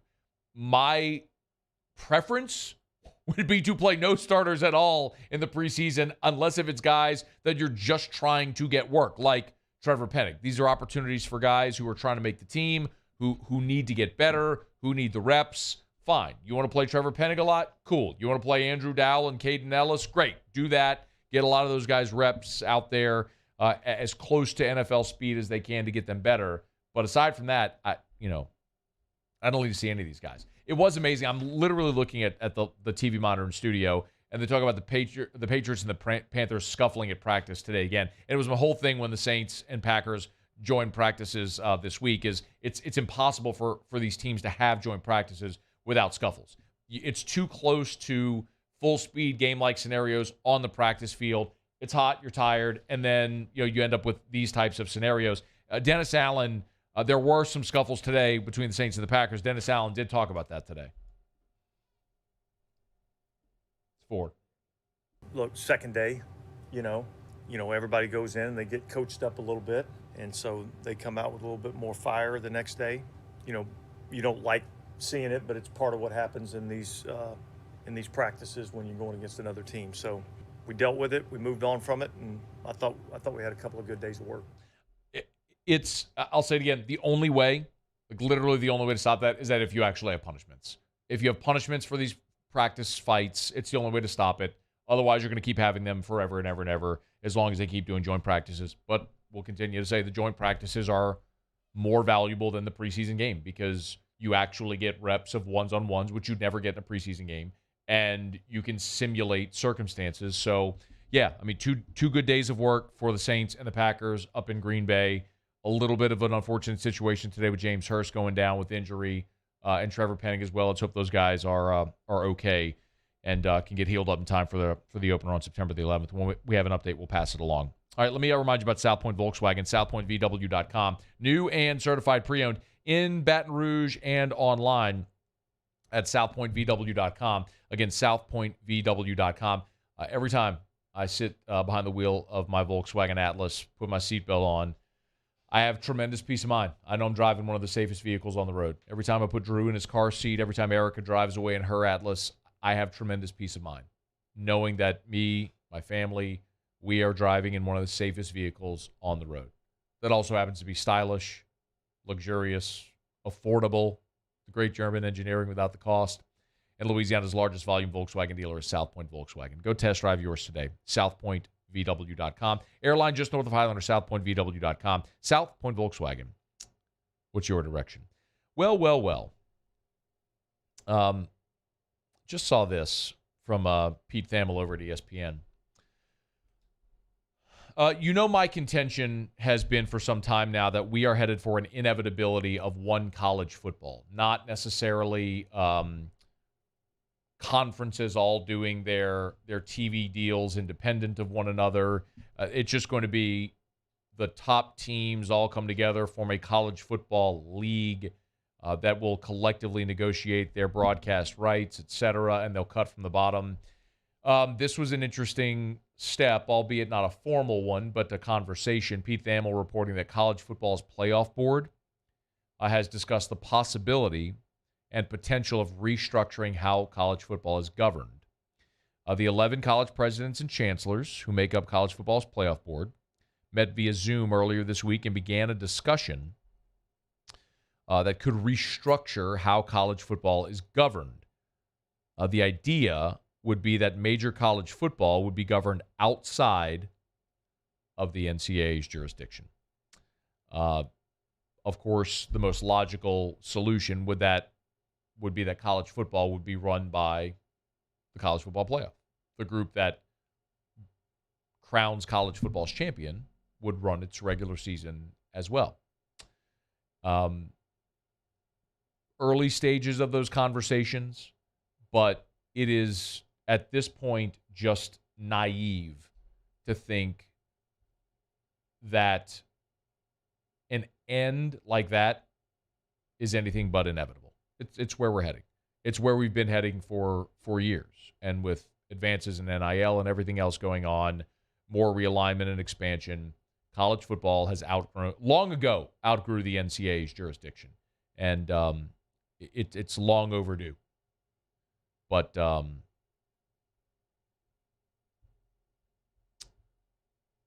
one semi-formal step taken earlier this week with the powers that be in college football having that conversation about breaking college football away from the NCAA. Can't happen soon enough. Okay, it's after further review. We'll knock out a quick break. You want to work in a call, text, email, tweet any questions you have or comments about we've done a ton of LSU football practice stuff today. Look, when we're given a full practice to go watch the entirety, I'm going to empty the bag, which we've done today and talked about just about everything. A couple of other things that Brian Kelly talked about, including the place-kicking battle, some comments on guys like Mekhi Garner. We'll delve into all of it still and get to your calls, texts, emails, and tweets. And it is a trivia night over at Pluckers. So we got to do some trivia to whet your appetite. We'll get to that when we come back. It's AFR.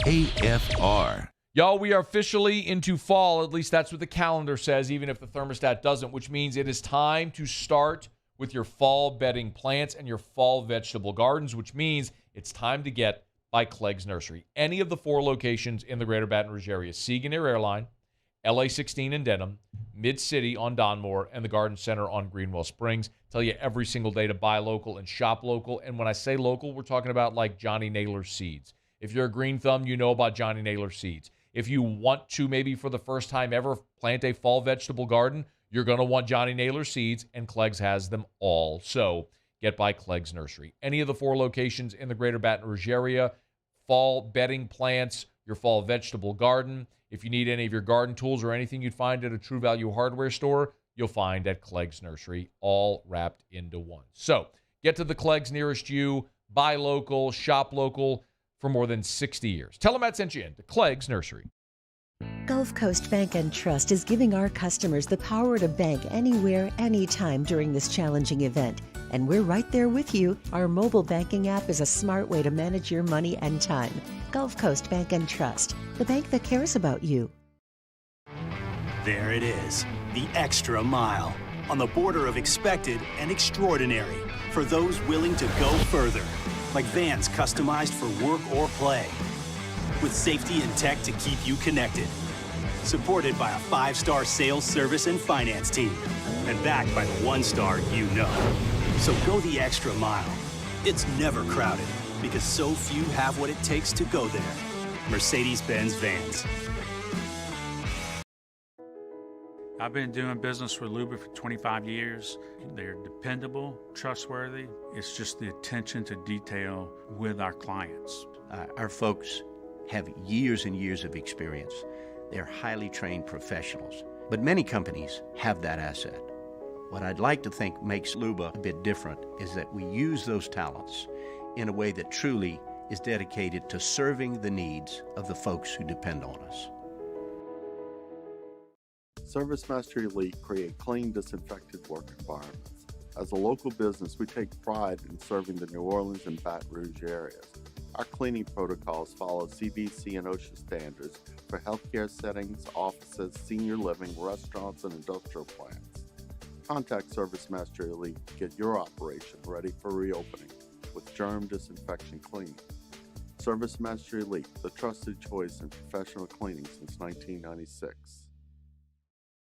It's no secret, the best oysters in Baton Rouge are at Jolie Pearl Oyster Bar.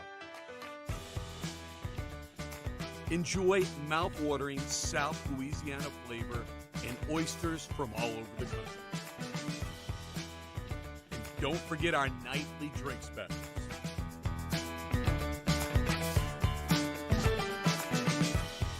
Jolie Pearl Oyster Bar, located in downtown Baton Rouge. Eli's always been into grilling. It took us a while to see it, but the signs were there. What are you doing, Eli? I knew grilling was my thing. I have been talking about it throughout my career. Happy with the results? I am. Got the new grill from barbecueguys.com. It performed great. My advice, as I always told my boys, do more of what you're born to do. Barbecue Guys, for those who were born to grill. You want cheese on your burger, Pops? I'll take a little cheese. Bayou Ford has $14,000 off MSRP on a new 2021 Ford F-150. All new Bayou vehicles come with a 1 million mile powertrain warranty and free delivery. If you need sales or service, the crew at Bayou.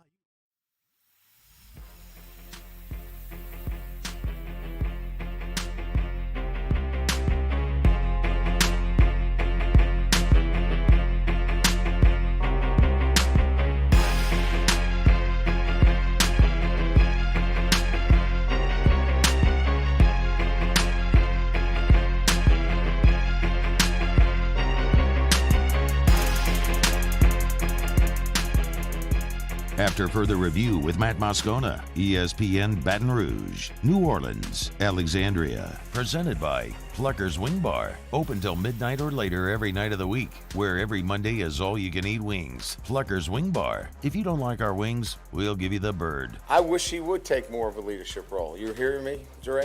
Can he hear me? We need, that leadership, and it comes from consistency. Will he hear that too? I think so. So that's what we're looking for, what we saw today. Consistency every single day, being the same guy. He's a great kid. We just need that every single day. If we can get that from him every day, that room's going to be in really good shape. It's so interesting listening to Brian Kelly talk about these guys. When we got to talk to him last week, we saw Kyron Lacey have a big day. And he was asked about Kyron Lacey and said he really needs to develop consistent and confidence was what he said. No, so it was Brian Thomas. He needs to develop confidence. And today we saw Jure Jenkins have an amazing day. In the scrimmage portion, Jure Jenkins had 4 catches for 70 yards and a touchdown. They couldn't guard him. On the first drive, he had a catch for 15 yards. It was the first play, as a matter of fact. Beautiful ball by Jaden Daniels. Great catch on the sideline by Jure Jenkins. Second drive with Garrett Nussmeier, he had 1 reception for 23 yards. On the third drive with the first team, had a reception for 15 yards again. And then in the final drive, he had another catch for 17 yards, which was the punctuating touchdown of the scrimmage. He was awesome. First team, second team, Nussmeier, Daniels, didn't matter. Jure Jenkins was awesome today. And you have Brian Kelly continuing, you could tell, he's continuing to look for who the vocal leaders are going to be on this team. And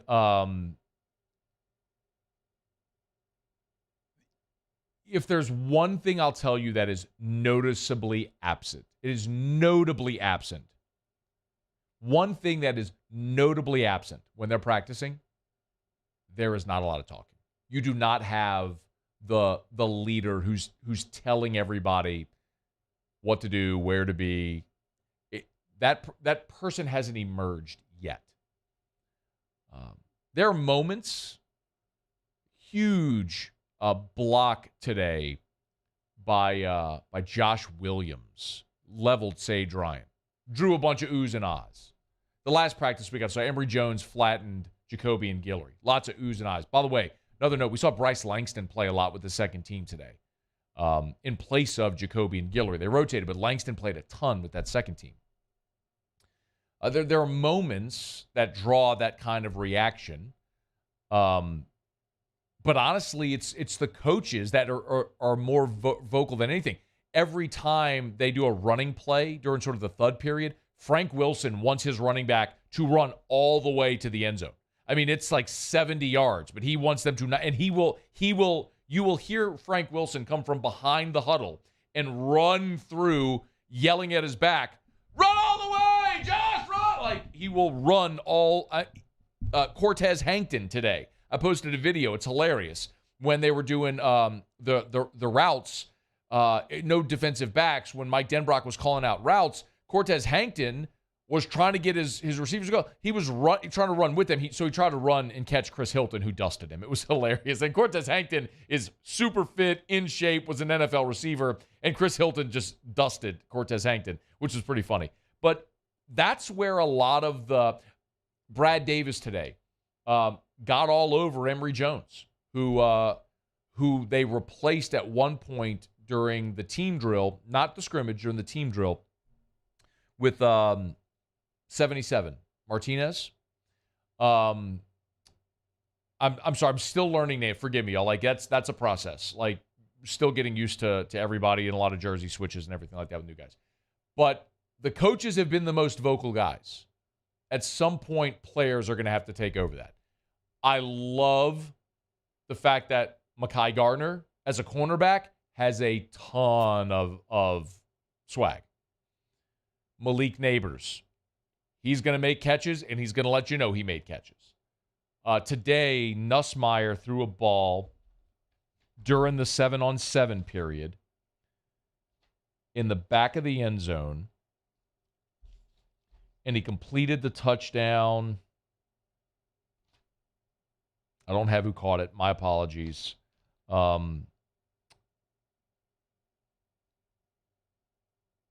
It might have been Jure. I think it was Jure. It was the touchdown. It was the touchdown Jure Jenkins got over Mekhi Gardner. Because Gardner was chirping a lot and got him earlier in practice. And then Nuss fit one into a tight window, and Jure had a beautiful catch where he kind of used his body and got off of Mekhi Gardner and scored. And Nuss kind of gave this loud shout and a flex. You see some of that. But again, you're 2 weeks into camp. Establishing that veteran leadership, that's got to come too. All right, it's after further review. We're brought to you by DraftKings. College football is almost here, y'all. Almost here, y'all. DraftKings, official sports betting partner of us here on AFR. Got to check them out at the DraftKings Sportsbook app. And right now, bet just $5. New customer, download the DraftKings Sportsbook app. Use the promo code Baton Rouge. Bet just $5 on anything college football. They'll instantly give you $200 in free bets. Win or lose, no matter what. You want to bet on a win total, over under, an individual player prop, a game, a future line, whatever it is. Just download the DraftKings Sportsbook app. Use the promo code Baton Rouge. Bet just $5. They'll give you $200 in free bets right now at the DraftKings Sportsbook. Otter Locks is coming up, by the way. The Otter is back, y'all. 2 days in a row, and Fuego last night. Back-to-back winning days. You want to win with the Otter? Download the DraftKings Sportsbook app. Remember, use the promo code Baton Rouge. 21 and older, physically present in Louisiana. Select parishes only. One per new customer. Minimum $5 deposit and wager. $200 issued as 8 $25 free bets. Restrictions apply. See terms at DraftKings.com/sportsbook. Licensing partner Golden Nugget Lake Charles. Gambling problem? Call 1-877-7-0-STOP. Okay, so when the show ends in a little bit, I'm jetting over to Oliver Twist, Scone and T tonight with me and T-Bob. If you're watching on the Watch 104.5 ESPN YouTube channel, thank you. Please smash the like button and subscribe up to the channel. That's where we'll be tonight for Scone and T. And also on the 104.5 ESPN Baton Rouge Facebook page, we'll be live at Oliver Twist. If you can't make it there, or if you want to go play trivia, get on by Pluckers, because every Wednesday is trivia, 7:30 at Bluebonnet, 8 o'clock at Nicholson. Muse, let's do the honors if we could. No theme this week. I think we're going to have a theme next week. Next week's theme, Disney Plus. Oh. So does that mean we're going to have like The Little Mermaid? Good, yeah. And Lion King. Yeah, Beauty and the Beast, all the good ones before it got crazy, and now or is this going to be like Disney Plus where it's all the new Star Wars stuff and everything, all it's that? It's probably going to have the new stuff in there too. Okay. Well, I won't do very good at it, but if you want to go old school Disney, you want to talk about like Little Mermaid, Scuttle, the Snarflat and the Dinglehopper, I got you. You know what I mean? Sebastian. The Crab, yes. Yeah. I'm with it. You want to go Aladdin? You want to go any of the old school Disney movies? Love Aladdin. From that era when they were awesome? Those classic movies? Man, I would knock those out the park. Disney Plus stuff, maybe not so much. Okay, Muse.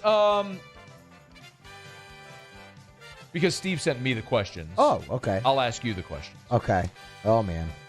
Cal Hubbard is the only person to have been elected to which 2 pro sports Halls of Fame? Cal Hubbard. Cal Hubbard, yeah. Let's see. Cal Hubbard sounds a bit like a baseball guy and a golf guy. I'm going to go with baseball and golf. Yeah. Sorry. Baseball, yes. Played for the Pittsburgh Pirates. And then he was a football Hall of Famer as well with the Giants and the Green Bay Packers. Let's do one more. 50% ain't bad there. Rn is the chemical symbol of what element? Oh, I used to be really good at the periodic table, too. Were you really? Yes, I was. I was, but it's been a long time. I think I made a D in chemistry. Oh, I used to know the song, too, pretty well. There was a song that kept help you memorize them, yeah. No, I think I made a C. I made a D in biology freshman year. I made a C in chemistry. Is that radon? Oh, he got Boom! Did you look? No, Did you I look? swear. Paulie, did he look? Is he Paul, cheating, Paulie? Paul. Is he cheating over there? Did he get a text message to tell him? He got it. All right. Nailed it. I told you. I was pretty good at that. Hot dog, Sucked the diggity rest of dog. science, Oh, Muse got him one. All right, trivia tonight at Pluckers. 8 o'clock at Nicholson, 7:30 at Blue Bonnet. They'll get on by, win some Pluckers, a gift card. Spin the prize wheel, win you some prizes. All right, a final break. We'll come back, do some otter locks. Let's cash some tickets, y'all. AFR. Brought to you by Darren James and Associates, powered by eXp Realty. Every home listed by every company, all in one place. Agent225.com. That's agent225.com. Do you know how Darren goes so far above and beyond for his clients? When Erica and I bought our most recent home and we went to closing, Darren was there and he had this whole gift bag for us of new home supplies that you would need. Things that you need right when you move into a new home before you have all your stuff in there. And it's not just because it was us, it's what he does for all of his clients. When you buy a home from Darren James, Darren throws a party for you and 25 friends or family members as a housewarming. Because it's such a huge life moment when you buy a home, Darren understands it. And because he does such an amazing job of making that moment special and stress-free, people never forget him. Agent225.com. Think real estate, think Darren James.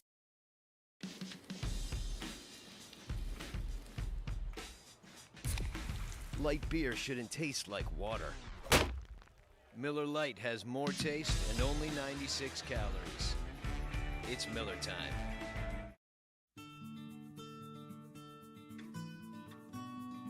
This is a house call. This is a follow-up appointment. This is a diabetes checkup. This isn't just more convenient care, it's more advanced care. This is innovating healthcare at Louisiana's #1 hospital, Auctioner. There's nothing better than tailgating, but it can be a lot of work. So why do it yourself when you don't have to? Let Revelry Sports and Entertainment set up your luxury tailgate on campus. Order what you want and just show up to party. Book your tailgate today at revelryteam.com. Revelry Sports, the official tailgate partner of LSU Athletics. Bayou Chrysler Dodge Jeep Ram has $12,000 off MSRP on all new 2022 Ram Black Widow trucks in stock. All new Bayou vehicles come with a 1 million mile powertrain warranty and free delivery. If you need sales or service, the crew at Bayou is going to do right by you.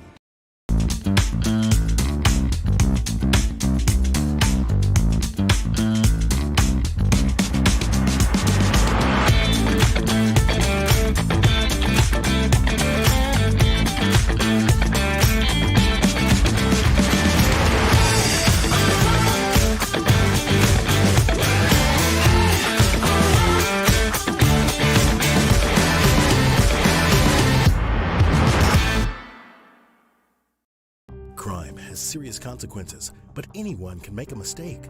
If you find yourself in trouble with the law, know that you have rights, and it's okay to demand them. The law offices of O.C. Brown are here to protect you and your rights. Felony or misdemeanor, DUI or drug charge. No matter what crime you're accused of, you still have rights. Let the law offices of O.C. Brown uphold them. Call 225-343-1111. Your law firm for a lifetime. I've been doing business with Luba for 25 years. They're dependable, trustworthy. It's just the attention to detail with our clients. Our folks have years and years of experience. They're highly trained professionals, but many companies have that asset.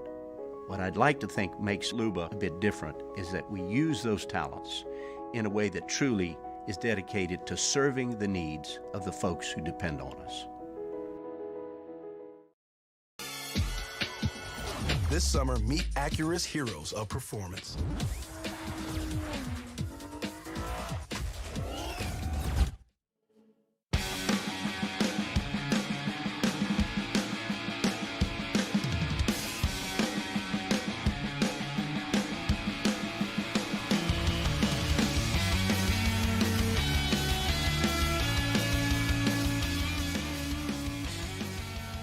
After further review with Matt Moscona, ESPN Baton Rouge, New Orleans, Alexandria. Presented by Plucker's Wing Bar. Open till midnight or later every night of the week, where every Monday is all-you-can-eat wings. Plucker's Wing Bar. If you don't like our wings, we'll give you the bird. Down the stretch we come. Final segment here on a Hump Day edition of AFR, presented by Pluckers. We got one thing left to do. Let's find out what we're betting on tonight, because he's back in Fuego! It's time for Otter Locks. Otter Locks, presented by Workbox Services. For over 20 years, Baton Rouge's leader on on-site construction, industrial, and residential services. So we turn to the one and only, the incomparable and often incomprehensible, the back from vacation, the once again locked in, the ticket cashing king, the Ott Father himself, Jimmy Ott. Otter! Damn it, Musto, where's my ring my bell stuff? Let's go! It's the ring!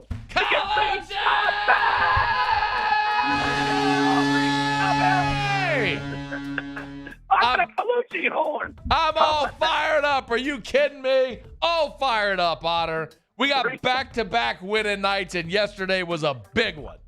3.6-0 with 2+ monies in there. How about that? So good. So good. I had people telling me one guy said he parlayed all of your picks at plus 950.